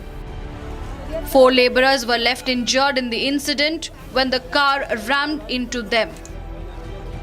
2 bottles of foreign liquor were also found in the car when the people chased the driver who was fleeing from the accident spot. As per the preliminary information, the accused hit the labourers while they were asleep on the footpath near Raupura and ran towards Akshar Chowk. The police rushed to the spot and took the accused into custody while launching a tough investigation into the matter.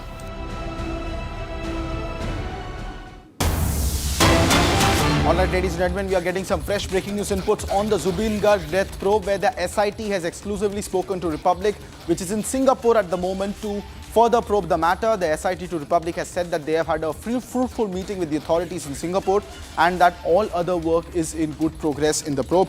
That's the big breaking development coming in. The special investigation team under the Criminal Investigation Department of Assam Police had visited Singapore to probe the Zubin Garg death case. My colleague joins me live on the broadcast at the moment. Anirudh, what's the latest that you're picking up from the SIT team which is in Singapore at the moment carrying out the investigation? Yes, the SIT is in Singapore, headed by the chief of SIT himself, MP Gupta, special DGP of Assam Police, and also the head of the CID department. And today morning, the SIT has informed Republic TV that the meeting for which they went to Singapore, as far as the investigation related to Zubin Garg's death probe is concerned, in Singapore also they have registered a separate case and the matter is being investigated there. So the Assam Police and the Singapore Police Force sat together, and we are getting to know that they had a very fruitful meeting. And in fact, apart from the fruitful meeting that the SIT had with the Singapore Police Force, the SIT has also improved that all the aspects of investigation which they were supposed to carry out. Zubin Garg case, sorry to interject, but more breaking news updates are coming in. Zabihullah Mujahid, the spokesperson of Ume-Arat-e-Lami, Afghanistan, has said that American representatives have contacted Afghanistan during the war with Pakistan.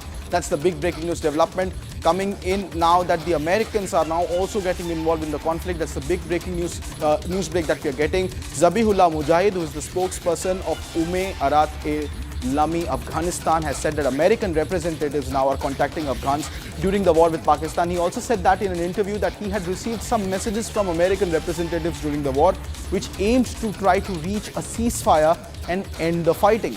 Now, Mujahid also added that the war did not last long enough to require mediation by major powers like the United States. According to him, now the efforts of Qatar and some other countries paved the way for a ceasefire situation and an end of the conflict between Afghanistan and Pakistan. He further thanked all the countries that expressed sympathy and cooperation with Afghanistan during the war. So that's the big breaking news development coming in. No secrets there. Gursimran joining me live on the broadcast that Pakistan once again ran to the Americans and Americans attempted, Gursimran, to contact the Afghans for a ceasefire. But until then, Qatar and other nations had already mediated. What does this tell us about the evolving situation between Afghanistan and Pakistan?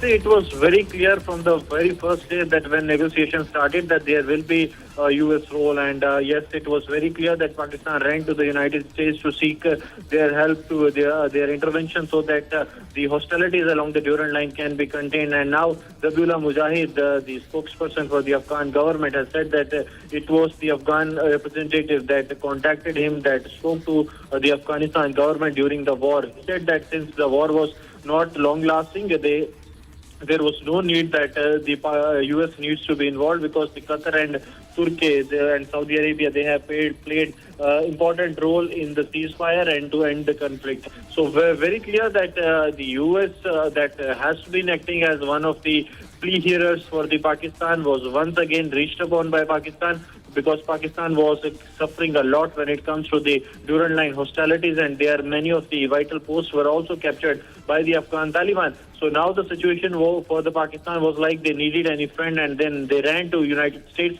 which contacted the Afghanistan side, but Afghan, they actually went by the side of Qatar, Turkey and Saudi Arabia, and then reached upon a permanent ceasefire, at least for the time being. Gursimran, do tell us also about the evolving situation between Afghanistan and Pakistan now that US mediation talks were also being attempted at that point of time. In the last 24 hours, we have seen significant escalation by the TTP in Pakistan, beg your pardon, and at the same time the situation continues to remain tense. What are you picking up from your Afghan sources? See, the internal situation, we have seen 10 attacks have been carried out in the last 24 hours. If we take this to 48 hours, it's 22 attacks that have been carried out by Tehrik-e-Taliban Pakistan, and this also includes taking hostage the Punjab cops there and also taking their weapons. So this is very clear that TTP is not coming to an end. And when it comes to the border hostilities between Pakistan and Afghanistan, they have, for the time being, these hostilities have come to a cessation. But the next meeting that is going to take place on 25th of October will decide the fate. All right. Next meeting on 25th of October, ladies and gentlemen, we'll be closely tracking the details coming in. But at the moment, Mixed signals are coming in from the Pakistani army. Top Pakistani general admitted to India's rising stature as a global superpower.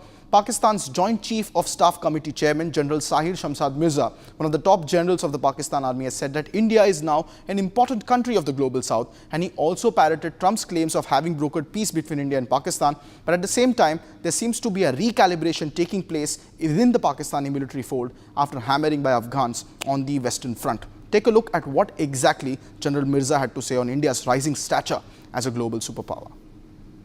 Pakistan desires normalization with India based on principles of peaceful coexistence, sovereign equality, but more importantly, dignity and honor.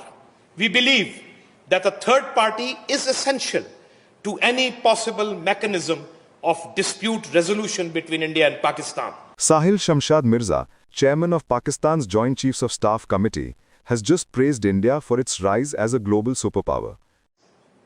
Pakistan prefers dialogue over disengagement, peace over conflict, and civility over jingoism, and stands ready to engage with India to find a peaceful and a negotiated solutions to all disputes, including Kashmir. Pakistan desires normalization with India based on principles of peaceful coexistence, sovereign equality, but more importantly, dignity and honor. But it requires a willingness on the Indian side as well. We believe that a third party is essential to any possible mechanism of dispute resolution between India and Pakistan. We shall always welcome such initiatives by any state, international body, or a multilateral organization. In a nutshell, ladies and gentlemen, India is an important country of global south and an aspirant of a major stake in the world order. India is perhaps the only country that has stood toe-to-toe against Trump's tariff bullying without actually going to war with the US. While several other countries like Japan, South Korea, and Europe have all caved in, India has stood tall. Pakistan just got battered in Operation Sindoor.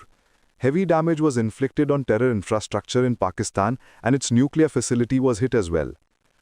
This isn't a first though. Last year, Pakistani leader Fazlur Rahman praised India for being a global superpower. Hindustan और हम एक ही दिन में आजाद हुए 15 अगस्त 1947 को सुबह 8 बजे दिल्ली में. Alright, ladies and gentlemen, big major development coming in from the state of Odisha, where senior advocate and BJD leader Pritibhas Panda murder case has now moved ahead with the arrest. The Behrampur police today arrested former MLA and Ganjam president Vikram Panda for his suspected involvement in the case. According to the sources, 3 more persons were arrested in connection with the case. A police team led by Behrampur SP Sarvana Vivek M reached Panda's residence late last night and took him into custody for questioning. Later on Wednesday, Panda was arrested and taken to Behrampur court. That's the latest development coming in, ladies and gentlemen, in the Pritibhas Panda murder case, where Ganjam BJD president Vikram Panda has been amongst the 4 who have been arrested by the police in Odisha. In a major development there, in senior advocate and BJP leader Pritibhas Panda's murder case, the Behrampur police today has arrested former MLA and president of BJD, the Biju Janata Dal, in Ganjam, Vikram Panda, for his suspected involvement in the case.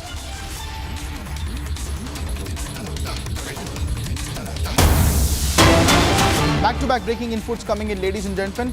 As per reports, 1 Ulfa cadre has been killed. 1 to 4 Ulfa cadre members have been killed in a gun battle with Assam Rifles in Arunachal Pradesh. 1 Ulfa independent cadre was killed in a fierce gunfight battle with Assam Rifles personnel late last night at Namsai in Arunachal Pradesh. Now, according to officials, the encounter took place at 6 Mile area under the Namsai police station in Namsai district. Now, Assam Rifles had earlier received specific inputs about the presence of 6 to 7 Ulfa-I cadres in 6 Mile Lekang Khamti district, based on which the search operation was launched. And now sources say that the group of Ulfa-I cadres that belong to the same faction that had recently carried out the attack on the army COB in Kakopathar area of Tinsukai district in eastern Assam, As the Assam Rifles team approached the location, the Ulfa cadre opened fire, prompting the security personnel to retaliate. Now, in the ensuing exchange of fire, one Ulfa cadre was killed while the other had managed to escape. A massive search operation is currently underway in the area with the help of helicopter, drones and tracker dogs. Security forces have also received an HK series automatic rifle, a grenade, 3 bags and other items from the encounter site. My colleague Anirudh joins us live on the broadcast with more details on the story. Anirudh, what's the latest in this Ulfa encounter that has taken place in Assam? Yes, after specific inputs of presence of at least 6 to 7 Ulfa cadres in the Namsai area, in the Namsai M6 area, the Assam Rifles and the security forces launched a joint operation in the area. The entire area was carried on. Feeling the presence of the security personnel in their proximity, the Ulfa cadres opened fire and a fierce gun battle ensued. The gun battle lasted for more than 5 to 6 hours. This fierce encounter lasted for more than 5 to 6 hours in the jungles of Namsai M6 area. And in the morning, it was discovered that one self-styled Sergeant Major Iwan Ohom, a cadre of the Ulfa who belongs to Tinsukia district, was slain down, and while 5 others managed to escape. Meanwhile, a cordon and search operation is being carried out in the area, and the Assam Rifles is being assisted by the Arunachal police and Assam police, as the area is very close to the border, and border police forces are coordinating, and we are also getting to know that CRPF personnel has also been pressed into action as far cordoning is concerned, and this operation is still underway. Anirudh, also tell us about the involvement of the alleged Ulfa cadres there in the army COB attack that was reported earlier this week, and what was the link between the two and how the police and the Assam Rifles now are taking action? Yes, the last attack that was carried out by the Ulfa cadres in Tinsukia district was in fact a combined operation carried out by the terrorist groups, and several militant outfits of the region were involved in this attack on the Assam Rifles recently. And as a retaliation, we have also seen that one of the NSN KYA camp was also attacked yesterday, and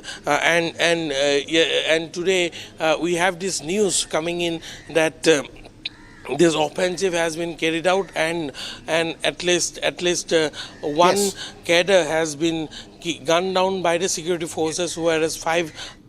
All right, ladies and gentlemen, that's the latest coming in from Assam. One Ulfa-I cadre terrorist has been neutralized by the Assam Rifles. Another manhunt on. Moving on to more breaking news details coming in from the United States, where US President Donald Trump participated in Diwali celebrations at the White House and also extended warm greetings to the people of India and Indian Americans on the occasion. Just before the ceremony, however, Trump also spoke with Indian Prime Minister Narendra Modi and focused primarily on trade issues. Take a look at this report on what exactly happened during the Diwali festivities in the Oval Office. US President Donald Trump lit lamps at the White House to mark the festival of Diwali, celebrating the occasion with Indian American members of his administration. During initial remarks, the US President praised Prime Minister Narendra Modi, calling him a great person and a great friend, while highlighting US-India ties in trade and regional peace. Trump said that he dialed Prime Minister Narendra Modi on occasion of Diwali. The duo also spoke primarily on trade issues. Trump went on to extend his warm greetings to the people of India on the Diwali occasion. Highlighting the symbolic importance of the festival, Trump said lighting the diya is a symbol of faith in the victory of light over darkness. He further remarked that the diya's flame reminds everyone to seek the path of wisdom and to work with diligence and to always give thanks for many blessings.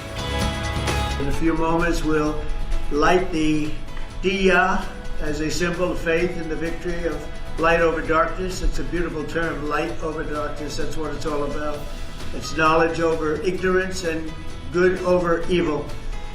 During Diwali, revelers recall ancient stories of enemies defeated, obstacles removed, and captives freed. The glow of the Diya flame reminds us to seek the path of wisdom and to work with diligence and to always give thanks for our many blessings. Following his initial remarks, Trump lit up the diyas to celebrate the festival at the White House. In response, Prime Minister Narendra Modi wrote on X thanking Donald Trump for his phone call and the Diwali greetings.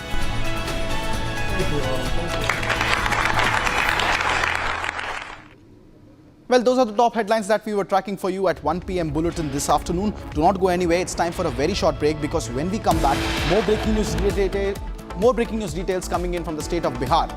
First up, Tejas Yadav has announced a huge tranche of new freebies in an attempt to allure voters, particularly women, amidst the Mahagathbandhan seat-sharing row. Also coming up next is Congress admitting that there is a row in Mahagathbandhan in Bihar, claiming that there are various friendly fights. What are these friendly fights all about? We'll bring you all those details on Live and Breaking right after this short break.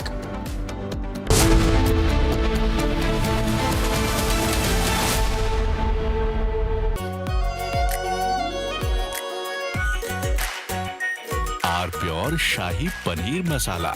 Delicious, healthy, every day. इसको घर पे लगाओगे तो शादी का तो पता नहीं, पर घर पक्का नहीं टूटेगा। रुंगटा नहीं तो घर स्ट्रॉन्ग नहीं। रुंगटा स्टील TMT बार एकदम सॉलिड। पहाड़ों में एक हाइकिंग स्टिक भी बन सकती है। ये है सीक्रेट रेसिपी MDH का जीरा सिप जल जीरा मसाला।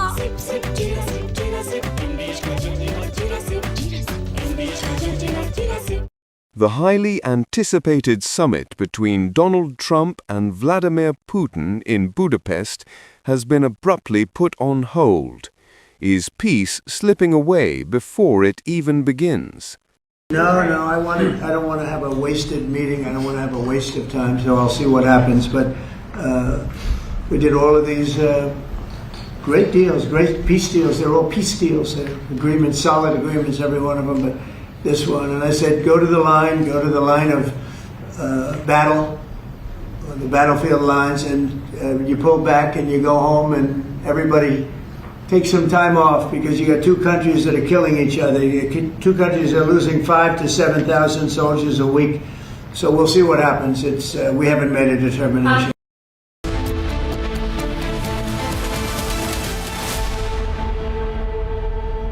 Amity has been ranked India's #1 not-for-profit private university for 11th year, with top 10 ranked institutions in management, engineering, biotech, law, masscom, telecom, hospitality, fashion and more.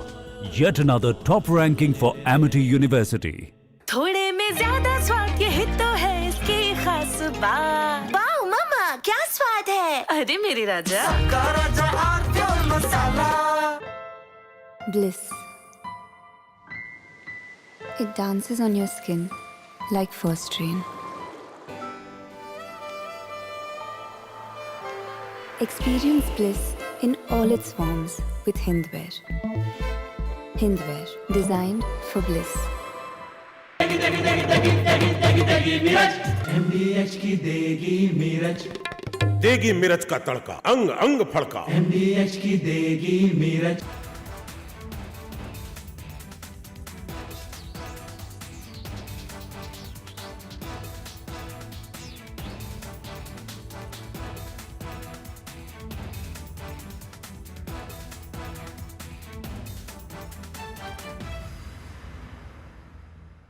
Pakistan desires normalization with India based on principles of peaceful coexistence, sovereign equality, but more importantly, dignity and honor. We believe that a third party is essential to any possible mechanism of dispute resolution between India and Pakistan. Sahil Shamshad Mirza, chairman of Pakistan's Joint Chiefs of Staff Committee, has just praised India for its rise as a global superpower. Pakistan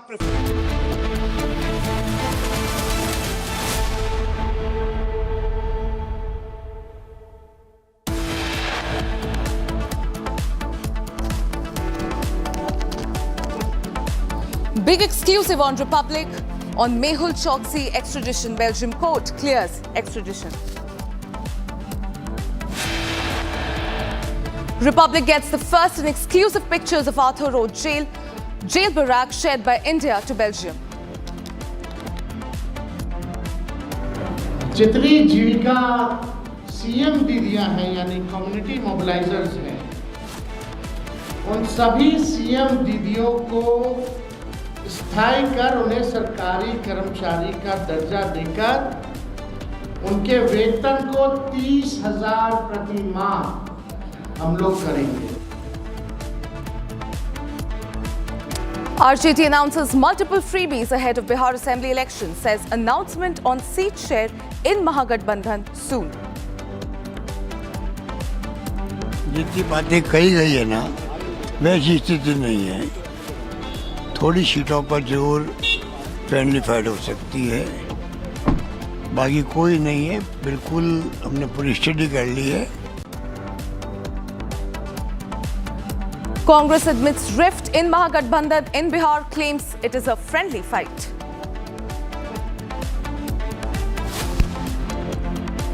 Republic finds technical snag in Mumbai to New York flight. Traffic collision avoidance system fails mid-air.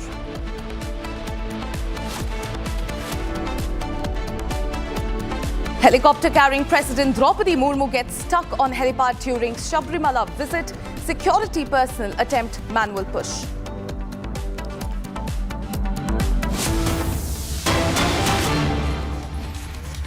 We are getting a breaking news, ladies and gentlemen. 5 decades after they went underground, Thuingaleng Muiwa, General Secretary of the Isak Muiwa faction of the National Socialist Council of Nagaland, has returned to Manipur. It's a landmark moment, ladies and gentlemen, and this is the big breaking news that we are getting in.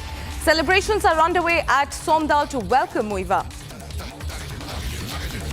On your screens are the visual. 91-year-old rebel Muiwa returns to Somdal, Manipur. This is indeed a landmark moment.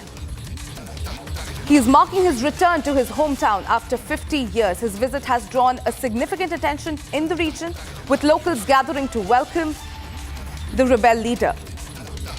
In fact, 91-year-old Muiwa has played a pivotal role in the Naga autonomy movement. He will be visiting his native village of Somdal on Wednesday, nearly 50 years after he joined the Naga movement in the mid-1960s. Muiwa is in fact one of the founding leaders of the NSCN, a Naga rebel group that was formed on January 31st, 1980.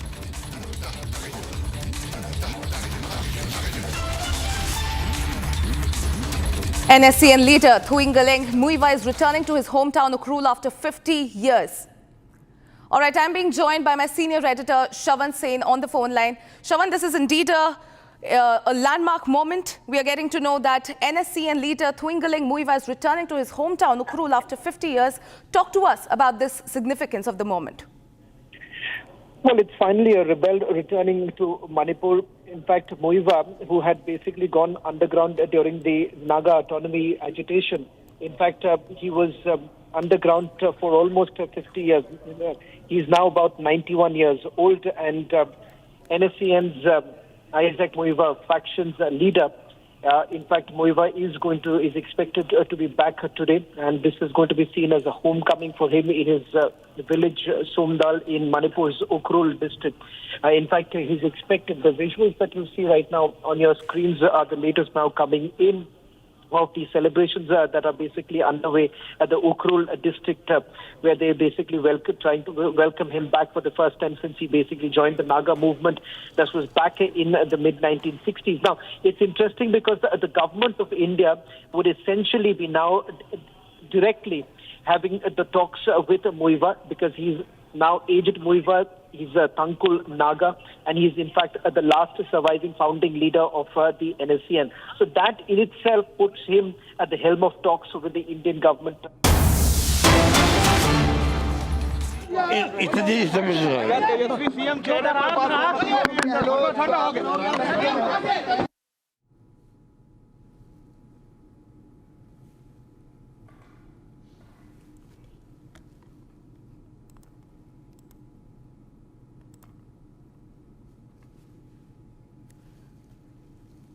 All right, on your screens are the visuals of Gehlot speaking to the media after meeting Tejashwi Yadav. Remember, ladies and gentlemen, the battleground of Bihar is heating up. These are the visuals that are coming in. की बात है भाई, अच्छी बात हो गई है। कल प्रेस कॉन्फ्रेंस है, उसके अंदर तमाम क्लैरिटी रहेगी, ना कन्फ्यूजन है वो समाप्त हो जाएगा। पूरा महागठबंधन एकजुट होकर चुनाव मैदान में उतर रहा है। पूरा थोड़ा एक कन्फ्यूजन पैदा कर दिया गया, कोई दम नहीं है। 243 सीटें हैं बिहार में। अब 243 सीटों में 5-10 सीटों में तो लोकल इश्यू भी होते हैं, कैंडिडेट के परसेप्शन भी होता है और फ्रेंडली फाइट हो सकती है। भाई कोई दिक्कत नहीं है। एक ही बात है भाई, अच्छी बात हो गई है।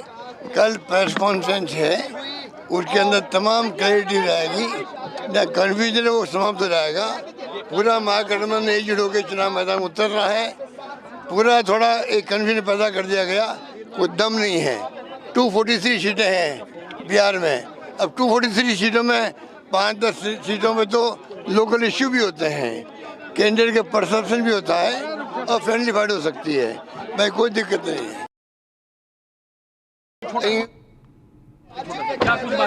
भाई Well, that was Ashok Gehlot. He is completely dismissing the talks of rifts being in Mahagathbandhan. He says that there will be a press conference tomorrow and that he will discuss everything as planned. These are the visuals that are coming in on your screens, ladies and gentlemen. He says that after meeting with Tejaswi, he says, and I quote, "We had a good conversation.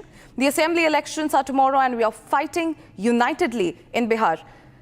Well, Ashok Gehlot there, firefighting crisis with RJD. He's saying that there are no rifts in the Mahagathbandhan alliance. And this is just after RJD and Congress reported rifts.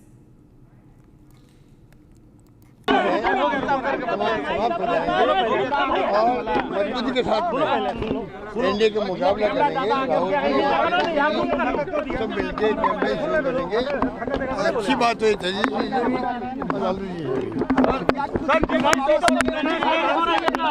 सारी बातें कल clear हो जाएगी आपके सामने। और 243 सीटें यहाँ पर है। 243 सीटों में 5-7 सीटों में तो थोड़ा कंफ्यूजन हो जाता है, केवल फ्रेंडली फाइट भी होती है। उसमें कोई ज़्यादा इसको आपको बहुत सीरियस लेना नहीं चाहिए। ऐसा माहौल बना दिया पूरे प्रदेश में, महागठबंधन में झगड़े हो गए हैं। कोई झगड़ा नहीं है, सब मिलके ही कैंपेन करेंगे और सब मिलके ही काम करेंगे और जीत के आएंगे। ये माहौल बना सबका सहयोग रहेगा।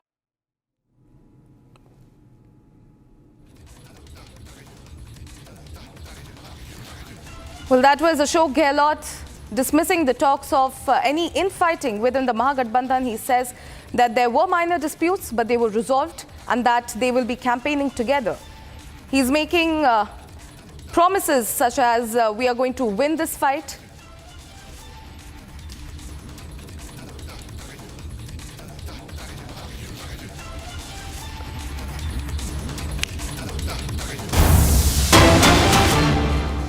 Independent MP Pappu Yadav from Purnia voiced strong support for the India alliance, stating that the public is eager for change and ready to back a new government under its banner, emphasizing Rahul Gandhi as the alliance's strongest ideological leader.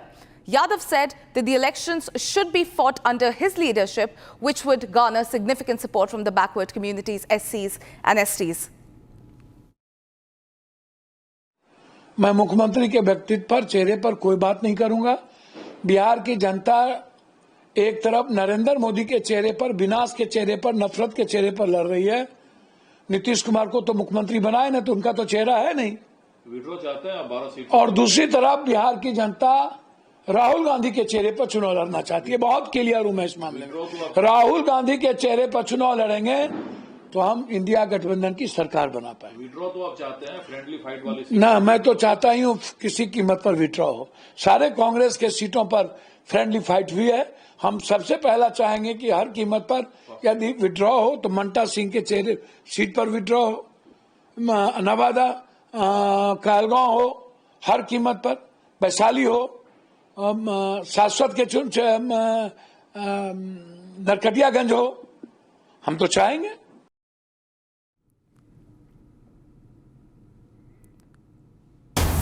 All right, another huge breaking news coming in, ladies and gentlemen. We have accessed some exclusive details of how Mehul Choksi faked Antiguan kidnapping.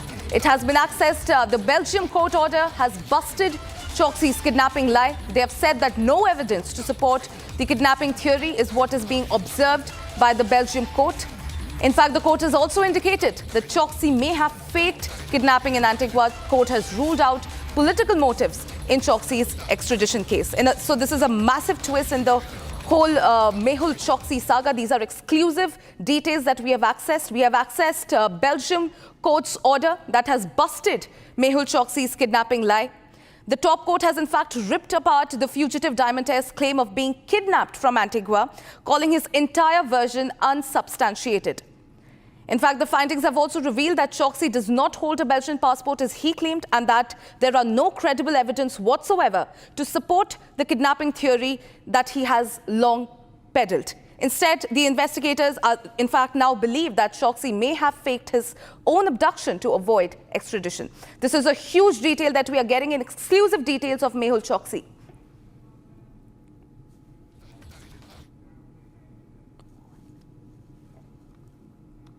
All right, let's cut straight across to my colleague Shambhavi, who is joining me live on this bulletin. Shambhavi, we are accessing exclusive details of Belgium court order. Belgium court has in fact busted Choksi's kidnapping lie. They have in fact very categorically stated that Mehul Choksi faked Antiguan kidnapping. Tell us more about this.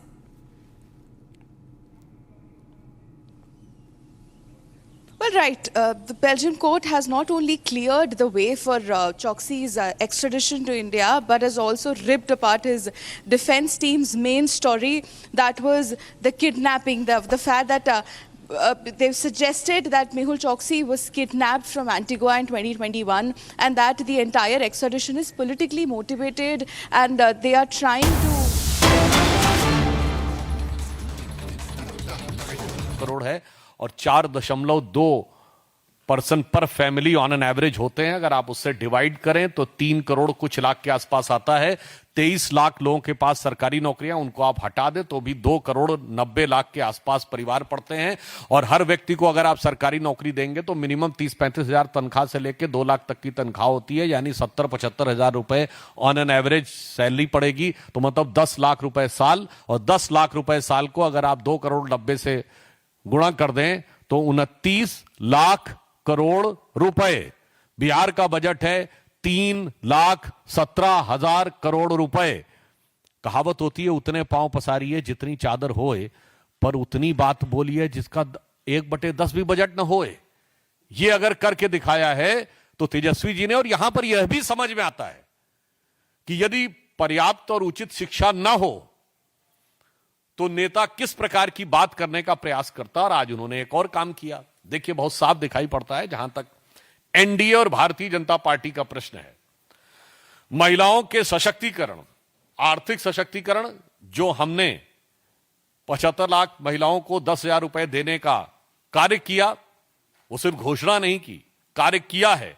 और बिहार में इससे पहले के दौर में भी श्री नीतीश कुमार जी के आने के बाद महिलाओं के और लड़कियों की शिक्षा के विकास से लेकर हमारी जब सरकार आई तब महिलाओं में शिक्षा दर बिहार में 33% थी, अब 74% है।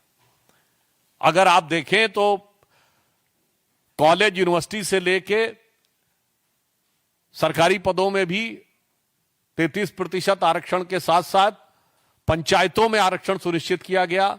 महिला पुलिस बल बना है और सुकन्या योजना बहुत पहले से बिहार में चल रही थी। प्रधानमंत्री श्री नरेंद्र मोदी जी की सरकार आने के बाद अगर आप देखें तो बेटी बचाओ बेटी पढ़ाओ से लेके, चाहे हर घर शौचालय की योजना से लेके, मुद्रा योजना और स्टार्टअप से लेके, वर्तमान समय में लखपति दीदी और ड्रोन दीदी तक, ये हमारा 10 साल का एक व्यवस्थित सोच है। और ये कोई चुनावी प्रक्रिया में होने वाला नी जर्क रिएक्शन नहीं है तेजस्वी जी, जो आप खिसियाहट बौखलाहट में, जिसे सामान्य शब्दों में कहते हैं खप्तुल हवास होकर बयान देने का प्रयास कर रहे हैं। और मैं इससे पहले भी याद दिलाना चाहता हूं जब केंद्र में हमारी सरकार नहीं थी तो हमारी गुजरात की सरकार, मध्य प्रदेश की सरकार और राजस्थान की सरकारों ने, छत्तीसगढ़ की सरकारों ने जो महिलाओं के कल्याण की योजनाएं की, आपको याद हो मध्य प्रदेश में शिवराज सिंह चौहान जी का नाम मामू तभी पड़ा था जब लाडली लक्ष्मी योजना आई थी, तब तो केंद्र में कांग्रेस की सरकार हुआ करती थी। अर्थात महिला उत्थान के लिए एनडीए की सोच प्रधानमंत्री श्री नरेंद्र मोदी जी के नेतृत्व में और बिहार में नीतीश कुमार जी के नेतृत्व में एक व्यवस्थित, व्यवहारिक और निरंतर सोच है। It is a methodical, consistent and pragmatic approach. जबकि उनकी तरफ से मैं सिर्फ यह कहना चाहूंगा, कई बार जो राजद के लोग बोलते हैं उनके मन का मनोभाव समझने का प्रयास करना चाहिए। आपने देखा जब तेजस्वी जी ने कहा था 10 लाख नौकरी देंगे, 20 लाख नौकरी देंगे, तो अंतर्निहित मनोभाव शायद जनता नहीं समझ पाई थी, अब समझ गई। उनका मनोभाव यह था 10 लाख में नौकरी देंगे, वो में शब्द छुपा ले गए थे। 20 लाख में नौकरी देंगे और नहीं होगा 10-20 लाख तो जमीन ले लेंगे। अब आपने देखा अगर उन्होंने कहा कि हर घर को नौकरी देंगे, आप समझ नहीं पा रहे हैं। इसका अर्थ हो गया जिस घर में सरकारी नौकरी लेनी होगी, जमीन तो पहले ली जा चुकी है, अब घर बार भी बेच देना पड़ेगा। मतलब भाव ये हो गया सरकारी नौकरी के बदले में घर ले लेंगे, अभी तक तो जमीन ली थी। और जहां तक वो महिलाओं की बात कर रहे हैं, मुझे लगता है राजद का कोई व्यक्ति यदि ये बोले, लालू प्रसाद यादव जी के शासनकाल में आजीविका तो छोड़िए, जान और सम्मान पे महिलाओं के जितने बड़े खतरे रहते थे, वो मुझे लगता है आज भी बिहार भूला नहीं है। जो लोग भी 30 वर्ष या उससे अधिक आयु के होंगे, यानी 20 साल पहले की जिनको मेमोरी होगी, उनके दिमाग में बहुत स्पष्ट रूप से होगा। बहुत साफ बात है, जो लोग आज तक अपने शासनकाल में, देखिए राहुल जी की पार्टी का शासन 50 साल रहा भारत पे निरंतर, और उसमें तकरीबन 40-45 साल उनके परिवार का शासन रहा, और तेजस्वी जी के तो माई और बाप का शासन रहा। उसके बाद जो न कर पाए, आज यदि आप यह सब्ज बाग दिखाने का प्रयास करते हैं, तो मुझे हिंदी की वो कहावत याद आती है कि बाप न मारी मेढकी बिटवा तीरंदाज। यानी जिस जमाने में खुद स्वयं नहीं कर पाए थे, आपकी पार्टी नहीं, आपके परिवार का शासन था। और मैं अंत में कहना चाहूंगा, तेजस्वी जी